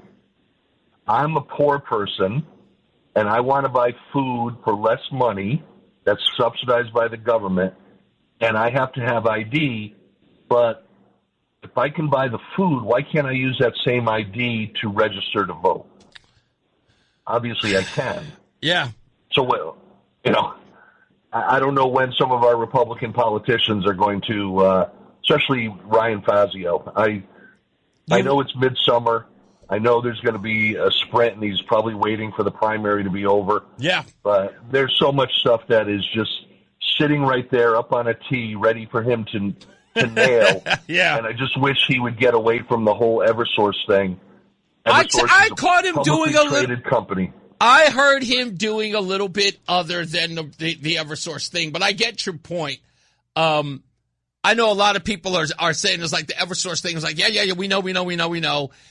It is something to harp on, but we have some other things that we can address. I know he's listening, and I know his team is listening. They're going to get on it. They better. Otherwise, I'm going to be quite upset. In fact, I'm very close to somebody who's working with this campaign, and I'm sure they're paying attention. Okay. I made the comment earlier to someone, or to a group of people, I should say, about the no toll CT thing that we went through. Yeah. I think that was so telling as to the intellect of the average voter. There were so many people who did not know that Lamont and the legislature were trying to push through tolls until they drove up the street and Patrick Sasser had a lot of his people out there on street corners with signs yelling at people, no tolls. Yep. These people admitted they had no idea this was occurring. And I think we constantly lose sight of that. And using the example I called in with earlier, we have to stop assuming that people are as smart as the people who listen to your show. Agreed. And that includes Democrats. The Democrats that listen that we may not agree with, they're trying. They're engaged. I respect them, although I may not like them or what they say. But there's a lot of total airheads out there that are not focused, and we need to somehow get them, to really focus in on, okay, here's what's happening. Yeah. We have a lot of illegals that are voting, and the Democrats are covering it up. They're stealing elections. This is going to end badly. That kind of thing. Yeah. Or show videos of Quetta. Say, this is what it looks like when illegal immigrants storm the border. Yeah. And again, somebody told me the other day, they're not showing it on CNN or MS Now. And I said, but no one's watching CNN and MS Now, so it doesn't matter. They're showing it on Fox every day. Trust me, liberals see it. Liberals see it. If you ever want to understand how out of touch Democrats are, they're so out of touch they don't know that liberals watch Fox News more than they watch their coveted and loved MS Now and CNN. Yep. Yeah. That's true. Thank you, sir. Thank you. You got it. I went to the Electric Avenue MTV concert in Simsbury on Friday. And if I could be so bold, if you were there, I want to thank all of you for showing my wife and I a great time. Now, I got it. I got plenty of other stuff to get into, and I will. And I want to take this opportunity to kind of celebrate folks there. If you didn't get to go, and you didn't go, it sucks that you didn't. But I got to tell you, so this group, Electric Avenue, I had never heard of them before. They perform with the Hartford Symphony Orchestra. And they do nothing but 80s songs. And I didn't know what to expect. I expected to hear elevator music versions of my favorite 80s songs. That's what I was expecting. But Electric Avenue did nothing of the sort. They went out there and they kicked a hornet's nest. It was so good, so much fun. I don't think I've had that much fun watching a cover band in my life, because that's what they were. They sang all the hits. But can I tell you what I love the most? And I don't know if anybody got this or really cared about it, but I did. They performed every one of the 80 songs like it was recorded in the studio without missing a note. Like the song that you heard, they did not deviate from the recorded song. They just played it with the orchestra in the background as well, with a little bit of that gravitas in the background. That band played every note from every 80s hit. They did not deviate. And the lead singer, I'm not familiar with him, did well. I'll go so far as to say he was fantastic. He was absolutely fantastic. If there was one bad thing that I could mention, and everyone made a thing about it, they said, you just don't do Prince. You don't do a Prince record. Now, what song did he do? He didn't do When Doves Cry. That would have been difficult. He didn't do, I don't know, what's another big, he didn't do Purple Rain. May have been sacrilegious to do that. He did what I thought was a smart and safe move when you are doing a Prince record. He did Let's Go Crazy. And it was good. But people felt like there was something. Somebody felt like he had broken the golden rule. Like, everybody kept saying the same thing as I posted it online. Everybody said, dude, you just don't do Prince. Why would he do a Prince song? He shouldn't even touch the Prince song. I guess they would have said the same thing if he had done Michael Jackson. But I guess Prince is just kind of deified as an artist. You just can't do it. And you can't do it if you're, dare I say it, I don't mean to be racist here or to throw race in it. But if you're a white band, some people may take issue with it. By the way, the only people who took issue with it were white people who obviously adore Prince. And so if you ever step on the sacred ground that is Prince, they have a problem with it. I didn't think it was so bad. I mean, if you're going to touch a Prince song, Let's Go Crazy is a safe place to go. It's a rock record. It's a dance record too, but it's a rock record. But it's a good record. Now, I have to admit, the guitar... I would say the lead guitar player who actually played the song note for note was brilliant. Everyone agrees. They said, the guy who actually played the guitar solo at the end knocked it out of the park. He did. And the band was great. But other than that, everything was cool. We bounced when he started Radio Gaga. Well, we stayed for Radio Gaga. And then they brought him back out for an encore, and he did, of course, Don't You Forget About Me, which I would have loved to have stayed at, but I've heard that song a million times, even by cover bands. I'm kind of over it. But he did Radio Gaga, and he did that well. You know, I would think they would be more upset about doing Freddie Mercury than they would about Prince, but apparently, you know, the latter is true. But, yeah, he did Radio Gaga, and he did a great Radio Gaga. I thought it was appropriate that I leave during Radio Gaga. Which is officially the last song until they did the encore. And then they did Fireworks. But the crowd was massive.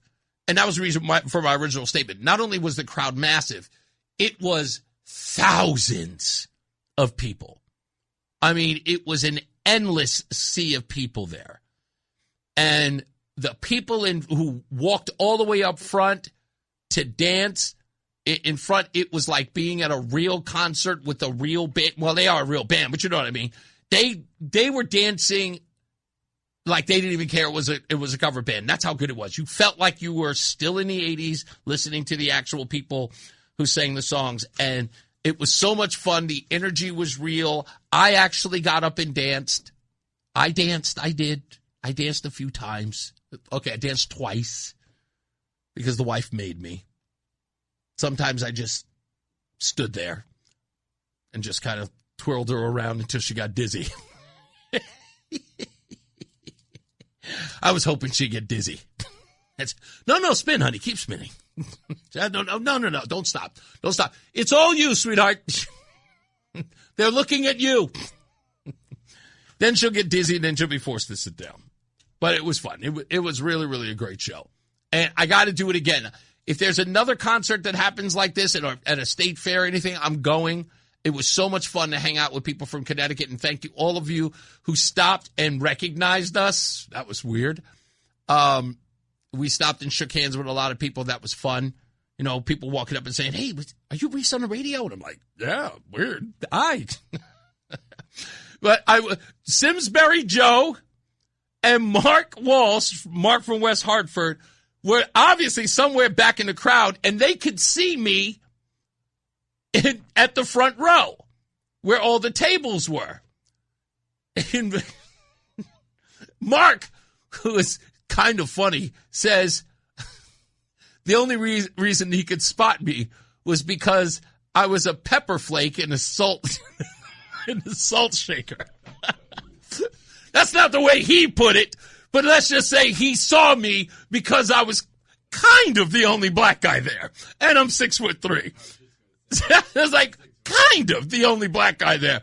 So think about it. It's thousands of people. Mark is all the way in the back. He's looking at the front. He sees a tall black guy with a baseball cap on, and he goes, there's Reese.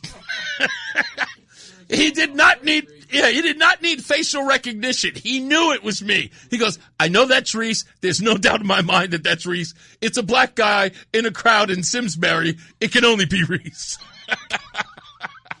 He could tell the police officers with certainty, sir, how far away were you? I was 2 football fields away, sir, in the dark. And I know it was Reese. And they would walk up to me and say, Reese, were you in Simsbury on Friday evening? And I would go, yeah, how'd you know? White guy saw you in a crowd. I was like, yeah, but where was this white guy? 2 football fields away, sir. Spotted you like a sore thumb. So thank you, Mark. I appreciate you. He and Simsbury Joe were texting each other. I see Reese. He's 790 yards away, but I see him clearly. But yeah, so I really had a great time, and thank you guys for noticing me from afar. You should have called me. If you'd have called me, we'd have walked back there to go hang out with you. Because that crowd was massive. It didn't turn into a mosh pit, but walking through it was not pleasant. It wasn't. And as Joey would say, my what did he call it? He said my core audience was in the front and was dancing in the was dancing at the front of the stage. So it was fun. But to hear all those people, to see all those people walk up to me and say, "Hey, are you Reese on the radio?" And I had to stop them and just like, "Hi, hey, you know who else is here? Roseanne's here." So I kept pawning them off on Roseanne. It's like, "Hey, look, Roseanne's here too." Not that I didn't want to see you. I just, I didn't want Roseanne to be like, like everybody shaking their hand over her husband and acting like she wasn't there. I was just like, "Hey, Roseanne here." But the ladies, they loved her. And it was just it was adorable. Because there's one woman who was literally like freaking out. We walked past her. She was like, "Is that Reese?" I'm like, yeah, hi. We're always taken aback about your excitement to see us. So we appreciate you. But again, a great band. Later on in the show, Spider-Man review and Southern Tree, which is going to be the episode 2 of Family Dinner with Reese and Roseanne. So stand by for that. And much, much more. Plus, we'll talk about CNN, Dana Bash, and Robert Kennedy Jr. Mark Christopher's back. He's in the BPS Lawyers Traffic Center. Hey, Mark. Spider-Man. Yeah, what'd you think? 300. I didn't see it. 355 million domestically, 927 million worldwide. Second highest opening box office in the history of box office. What was first, Endgame? Yeah, Avengers Endgame, 1.22 billion. That was back in 2019. And this is the opening weekend, so it is guaranteed to do far better. It's Reese on the radio on News Talk 1080 WTIC. All right, back on the show. Okay. So I got to make this 100% clear. I was talking to Curmudgeon, and Curmudgeon let me know that I told you when you heard me ask Curmudgeon earlier, I was saying that something about Curmudgeon was sounding like someone who might know something about law enforcement, and then they indicated to me that I do know who they are, and now I know who they are, and yeah, so they're a legitimate person who does know, and they did confirm something to me, so I'll save that after we do, of course, like we always do. News. It doesn't matter. This will be quick, fast, in a hurry because I don't know any of the people who have birthdays today. Happy birthday to a guy named Key Glock, a Memphis rapper from the Yellow Tape series who turns 29. I have no idea who that is. Sierra Farrell, the American singer-songwriter behind Trail of Flowers, turns 38. I have no idea who that is. Brent Kudsel, bassist and cellist for One Republic, he turns 41. I think I know who that is. Stephen Carpenter, guitarist for the Deftones, turns 56. Don't know him, know the Deftones. And James Hetfield, the frontman and rhythm guitarist for Metallica, turns 63. We'll give him a round of applause.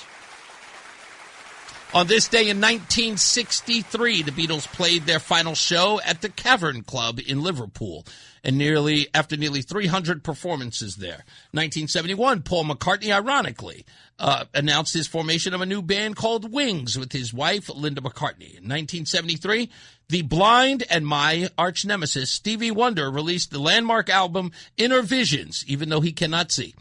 In 1987, Def Leppard released their multi-platinum hit album Hysteria. And in 1996, the Bayside Boys remix of Macarena by Los Del Rio began its 14-week run at number 1 on the Billboard Hot 100. So 1996, also a year that sucked in music. Mark Christopher's back. He is at the BPS Lawyers Traffic Center. From politics to news to music to movies and anything above the sun and outer space and beyond, it's Reese on the radio. Damn, he's good. Only on NewsTalk 1080 WTIC. All right, Reese on the radio. We're back. I'll get to your phone calls in a second, so stand by. Again, that number 860-522-WTIC, 860-522-9842. So I was talking about this case in the opening monologue, if you're just joining us on the road. The thing that was interesting about all of this was Stephanie Thomas, the Secretary of the State. She blamed everyone but the folks who are responsible for this warrant ever seeing the light of day. And the warrant is what gave the driver's license number. Now, I've been saying since last week, and I posted videos about it, because what I was told, and again, I don't consider myself some, Mickey Spillane here. I'm not Columbo. Just questions will come to me and I go, well, wait a minute, what about this? And this is what was bothering me. When I read the affidavit, I hear that the officers do something I'm not familiar with, and that is go through the NCIC/collect program that is installed on officers' computers in their cars. Now, I know that officers can go there and look stuff up, but I don't know what system they use. I'm not a cop. I've never asked, and I've never had the reason to ask. But I'm learning on the fly. And when I read in the affidavit that they checked the date of birth and the name through this system, I immediately look up, what does this system do? And it says when you pull somebody over, you check to see if their information actually, it agrees with the actual information you have in the system. So if I have a fake ID and I hand it to the officer, a fake driver's license, they can go in the system based on my name and find out, it's like, that looks phony. And if I have a fugitive on in my clutches, I know that, okay, the guy's lying to me and I'm going to lock him up, right? If he's got a warrant, I'm going to find it there, right? If there's something that I need to be aware of about this individual, I'll know right there on the fly. I have all the tools. And this NCIC thing. So I look up and I say to myself, tell me about this system.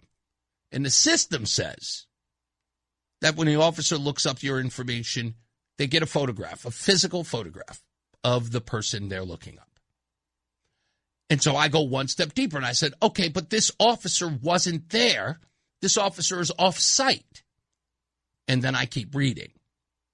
And it says that the officer that looked up the NCIC on Melissa Ramirez gets to the hospital and physically questions in front of her. So he's seen the NCIC collect digital printout that involves not just a description, but the photograph on her ID.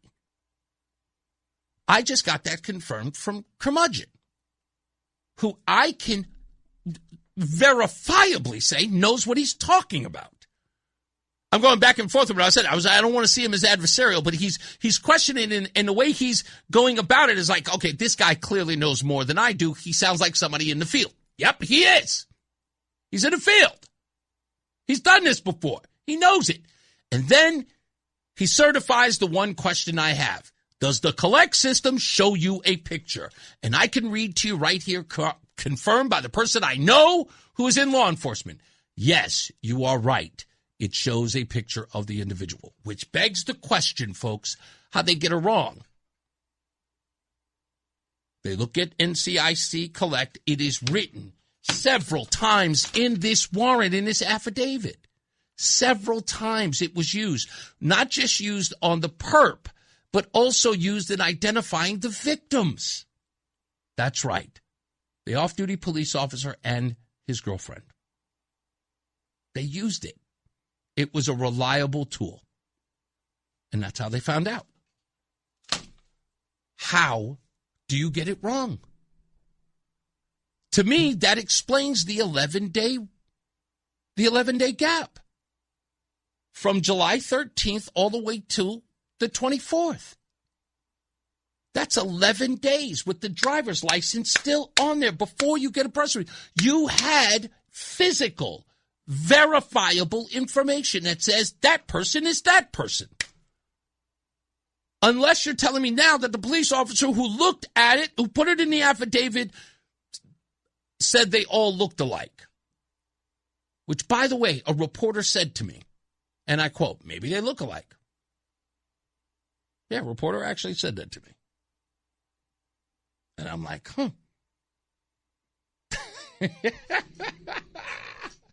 Truth says, you sound like Columbo, though. I know. I'm watching way too many of these darn, like, what's his name? What's the show that Raymond Burr was on?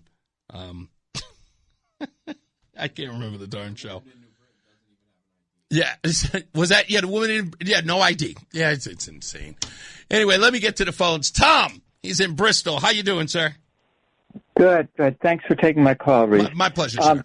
Can I, today's the opening date for voting. Yes, first day for early voting. Yes, sir. And I just wanted to comment on the 5th District, really, really important district. I heard your interview with Chris Shea. Mm-hmm. I think he's a good guy. I know Jonathan. I know his heart is, he's really a true conservative. And but what I feel though is that Jonathan can win the cities. Mm-hmm. He can win Danbury. He can win Waterbury. He can win New Britain. And with so many unaffiliated voters, he can sway. Both he and his wife are really good campaigners. Mm-hmm. And he's getting people that wouldn't even think about voting Republican to vote Republican. Mm-hmm. And I don't think Chris could do that. I hate to talk about identity politics, but there's political realities. Okay. And Jonathan can. I think we haven't had a Republican in that district for almost 3 decades now. And, over about 25 years. And I think that he could win that district and we could have a Republican in Congress if if he wins this primary. And I know it's a long shot because Chris is the more, appealing to, Republican voters. Establishment? Yeah, establishment. Yeah. I know he doesn't like to identify as an establishment Republican, I know. but that's the way he's perceived. Mm-hmm. And he's not going to win. He's not going to beat Johanna Hayes, but Jonathan can. That's why I think if you're on the fence about going out to this primary, Jonathan could win that district. He could beat. He could be a Republican. Imagine that, a Republican in Congress from Connecticut. What could possibly now? I'll go so far as to say this, right? I cannot say that I know much about Chris Shea's campaign strategy as far as like on the ground level, right? How he's knocking on doors, how he's actually mobilizing votes in his favor. I know that one of the members of his camp, his campaign manager, is Brock, and Brock I know well. This guy he lives and breathes campaigns. He knows them. I would not consider him a hack in this way. I would consider him somebody who lives and breathes what I would describe as establishment politics, in essence, following the rules and kind of coloring outside of the lines when necessary. That I believe. Okay. However, what you said about Jonathan DeBarros is true. He and his wife are real grassroots campaigners. They knew to get in early. They knew to create a ground game that put them ahead of any primary challenge ever. Like, he wasn't going to just show up with 15% and then fade into obscurity, as it were. He's made this competitive to the point that it has gotten ugly. You know what I mean? Yeah. Yeah. Well, that's politics. Yeah, that's politics. But I said it would have never been ugly if it wasn't competitive, if either side didn't see each other as and I use that term loosely, a political threat. Right. But I'll say this about Jonathan. In order for Jonathan to really, really make some headway in any real way, he's not only got to beat Chris Shea as far as the numbers are concerned, he's got to embarrass the establishment in this way. I'm sorry, it's just true. And I don't mean that against either one, but I'm saying the way that Jonathan is running this campaign, in order for him to be viable, right, so when he goes into this, he has got to make the establishment come to him if he wins, because I feel like there's been so much bad blood that even if he wins, they won't they won't back him. But he has got to make this an undeniable win, that they have to sort of turn tails and go, okay, Cade, you made your point. Now we back you. Right. I think he'll do that. I think he's got enough, and he's intelligent enough. He's going to pivot towards them to help him get the Republican, the regular Republican. But he's also got that dynamic that Chris doesn't have to win the unaffiliated vote. So, the only thing I hope, I'll tell you this, and from the bottom of my heart, what I really am looking for and I want to see at the end of the day is that, and I looked at both of them and I asked the simple question, is there going to be any love lost after this is over, right? Is it going to be about the main goal, about winning? I looked at both of them, and I'll tell you from my assessment, again, I feel like they're not going to. I really don't. And although they should, I think that they should. Both men claim to be Christians, so I'm going to appeal to both of them. Look, you got to forgive and forget. Exactly. If you really you really believe in Jesus, you got to give up the grudge, and you got to go. And you got to win. And exactly, you got to go win against Hayes. That's what it's got to be. Right. That's what it's got to be. I agree. Yeah. Thank you, buddy. I appreciate the call. Okay. You got it. Let's go, Pete. Pete, what's going on, sir? Hey, good afternoon, Reese. Hey, man. Let's not forget that Kamala Harris called Joe Biden a racist, then she ended up running as his vice president. So, good point. Once this is over, gentlemen up there, let's put our arms down and remember, we're all on the same team here and we're all pulling in the same direction. That's right. That's not the reason why I called. There was a story circulating, I don't know, maybe about a week or so, maybe even better ago, that dealt with state Democrats who were threatening Yale University. Yes, I brought it up. To take away their tax-exempt status. Correct. If in fact, they went along with the Supreme Court. Yeah. Okay. And settled with the Trump administration by not engaging in what do you call it? In affirmative activism in admissions. Right, their admissions practices, exactly. Yeah. Now, the Supreme Court had ruled 6-3 that's a violation of the Equal Protection Act. Correct. And yet we here in the state of Connecticut have Democrats, threatening a university that if you do go along with the Supreme Court, we're going to take away your tax-exempt status. Yes. Can someone please explain to me, how that is not being kings? Can someone please explain to me how that is democracy? That this is the party that's worried about Donald Trump, taking away democracy. have we heard anything about that story? Has it gone anywhere else? No, other than here, we talked about it, and we also called every Democrat who's involved in this for a statement. Not one person said a word. And here's the crazy part. You promised that not only are you going to tax Yale, which, by the way, they don't do, right? They don't even take savings. Like, we'll actually take money from you. But they also said that they would threaten them with, I guess they wouldn't be able to choose their board members anymore without the approval of the state. In some place, it was literal. I don't even remember the second part of it, but you're 100% right. Matt Blumenthal, son of Richard Blumenthal, was engaged in the letter that was written to them and said to them, which in essence, it's nothing short of extortion. It's extortion. Exactly. That's what it is. I thought it was insane. And this went public, and not one person batted an eye. Well, I'm kind of curious. I'm kind of curious as to why the Republicans here in the state haven't picked that ball up. No, they did.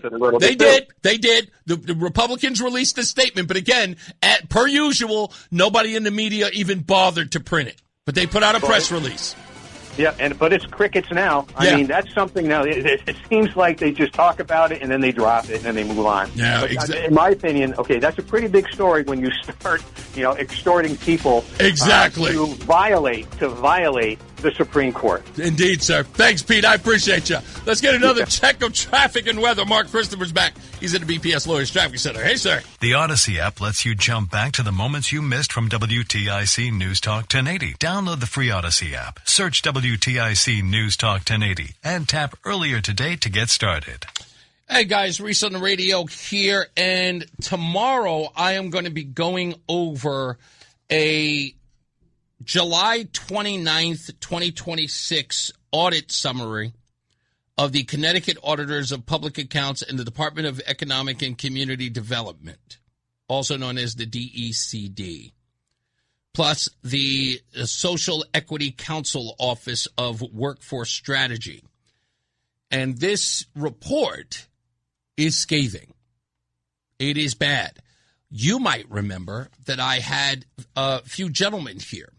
I had Bernard and Harold, as well as Normando. They are developers as well as contractors, construction business owners who were here on the program. I spoke to them for a lengthy time about what's going on with money being dispersed and opportunity being dispersed for minority businesses here in the state. And this report that came out and covered by the CT Inside Investigator, the Connecticut Inside Investigator, talks about a lot of money and a lot of mismanagement and a lot of non-reporting. And so we'll get into this. I'm going to talk to Harold, perhaps to get him back into the studio tomorrow so we can talk about this report. And they were forewarned that this report was coming out, and they do want to discuss it. So we might have Harold on tomorrow. Harold Foley, who was on the program last 2 weeks ago, we might have him back on. Also, tomorrow we'll talk about, of course, our new series, which is called Family Dinner with Reese and Roseanne. If you want to check out an excerpt, I put it together last night because it was a funny thing that happened while we were filming yesterday. You can check that out by going to ReeseOnTheRadio.com. No, sorry, not ReeseOnTheRadio.com. I apologize. Yeah, you can just go to Reese on the Radio on Facebook. You could go there so you can watch the dinner with Family Dinner with Reese and Roseanne teaser that's on there, and it's pretty funny. We had a great time with the folks there, and we'll have KC as a guest on the show. He's a phenomenal young man, originally from the Bronx, and has lived now, I think, in the Waterbury area for about 16 years. I can't wait to have him on.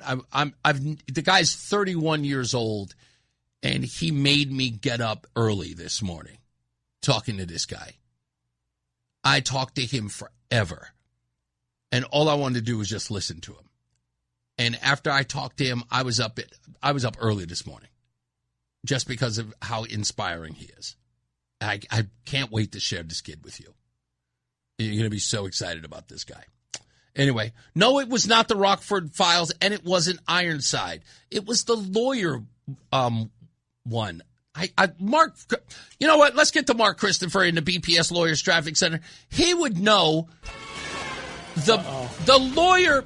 What was the TV show Raymond Burr played the lawyer? Was it Ironside? He's a cop in a wheelchair in Ironside. Oh. It was oh, goodness. It ain't, why am I forgetting it? I have to look it up now. Raymond Burr plays a lawyer. And it's not Ironside. Perry Mason. Thank you. Thank you, Hal. Perry Mason. Wow. I was trying to figure it out. Yeah. Perry Mason. There it is. Thank you, Hal. I'm telling you, I wanted to reach in my head and pull out my brain. Mark Christopher's here. He's in the BPS Lawyers. What's up, everybody? You know who it is. You know who it is. You know who it is. It's Reese on the radio. Frederick Douglass of the 21st century. It's WTIC News Talk 1080. All right, back before we get out of here. Ryan, thank you for holding. I'll get to your call, I promise, in 1 second. Can I make a note about the Connecticut Insider article with that's written by Dan Haar? Can I read something real quick? I just want to read one paragraph, and you could go read it yourself. Melissa Ramirez, a New Britain resident, born on July 1999, is a U.S. citizen, legally registered to vote according to authorities in Danbury and at the office of the Connecticut Secretary of State. I spoke with her on phone Thursday night, Haar writes. He writes this, quote, "It's very stressful. This Melissa Ramirez told me. It's scary that people have my address and my voting records out there thinking that it's someone else." Now, that paragraph is very important. This from the New Britain Police Department. NCIC, an in-house inquiry revealed the address of, I'll keep that private, an address that I went to. I immediately recognized it, and I can prove it because it's still on my GPS, and my phone records every place I've ever been. So I've documented evidence that I've been at this address. If you ever see me, I'll show you. However, no contact was made with Melissa there. A past phone number was found for Melissa. However, upon attempting to call it, the line was no longer active.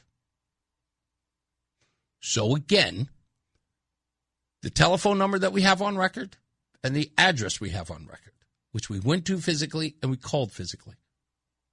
No person with the name of Melissa Ramirez was there. Ever.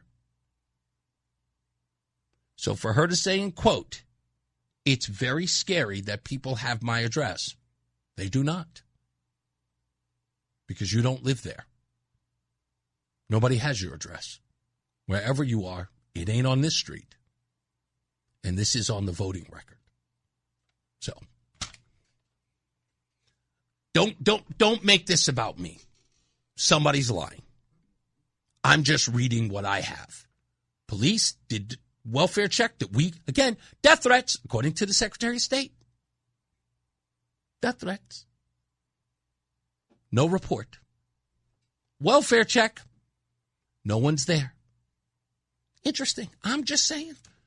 Kind of feel like I'm looking for a ghost. Now, let's go to Ryan. Ryan, thank you so much for holding. I appreciate you, sir. No, this is wild. There's a lot of people lying, it sounds like. Man, I'm just reading what they're applying. You write it, I read it, I give you the evidence that counters all of this. You give me nothing when I ask you. I just read through the Sentinel just put out their article on everything and laid it out. The timeline. The timeline. It sounds like the only thing that they reached out to Danbury Police one more time, and it's like that's the last place for them to hide behind this lie. But after that's confirmed, they're all set. They all agreed on the same lie.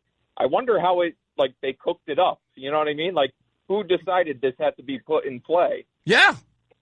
Yeah, because now everything's got to be FOIA'd. Everything. Every darn thing's got to be FOIA'd.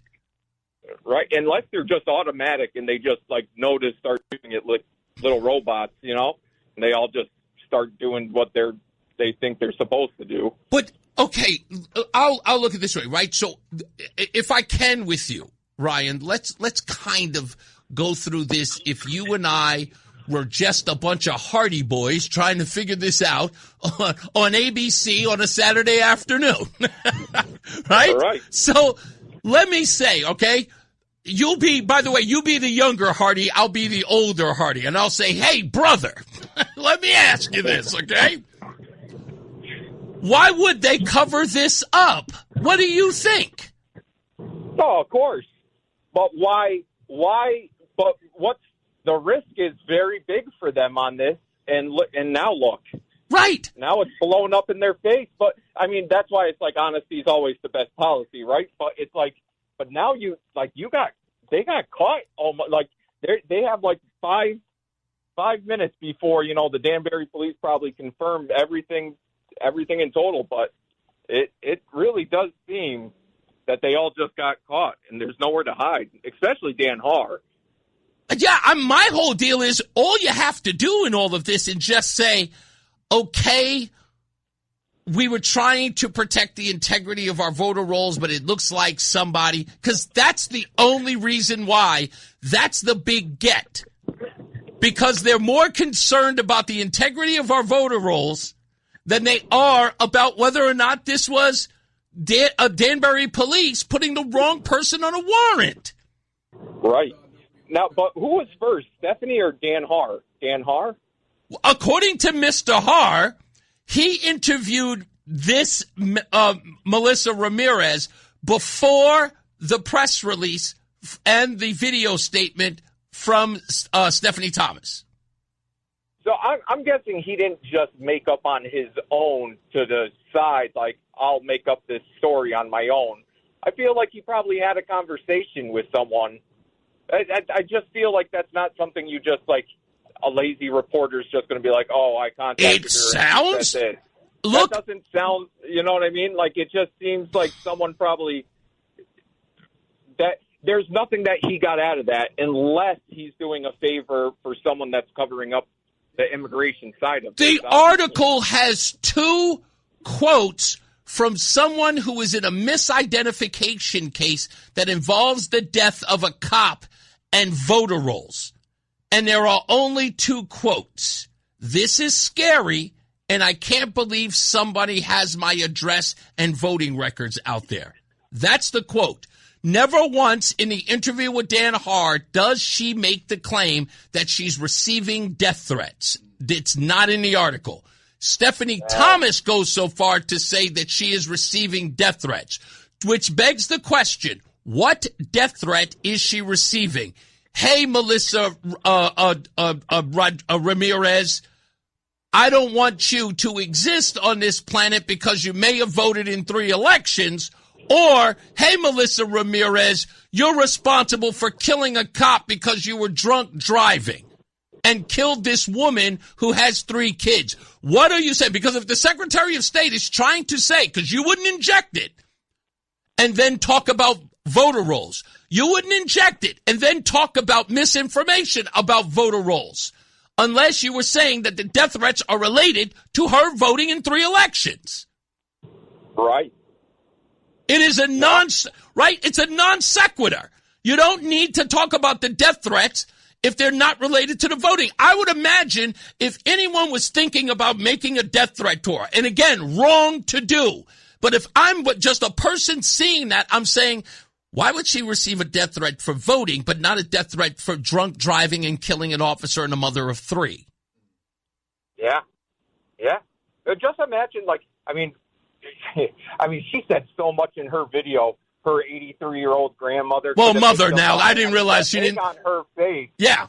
It's crazy. She contradicts herself. She says that, and again, this was dangerous to do, but her 83-year-old mother would have figured it out. Well, which is it? Yeah. Yeah.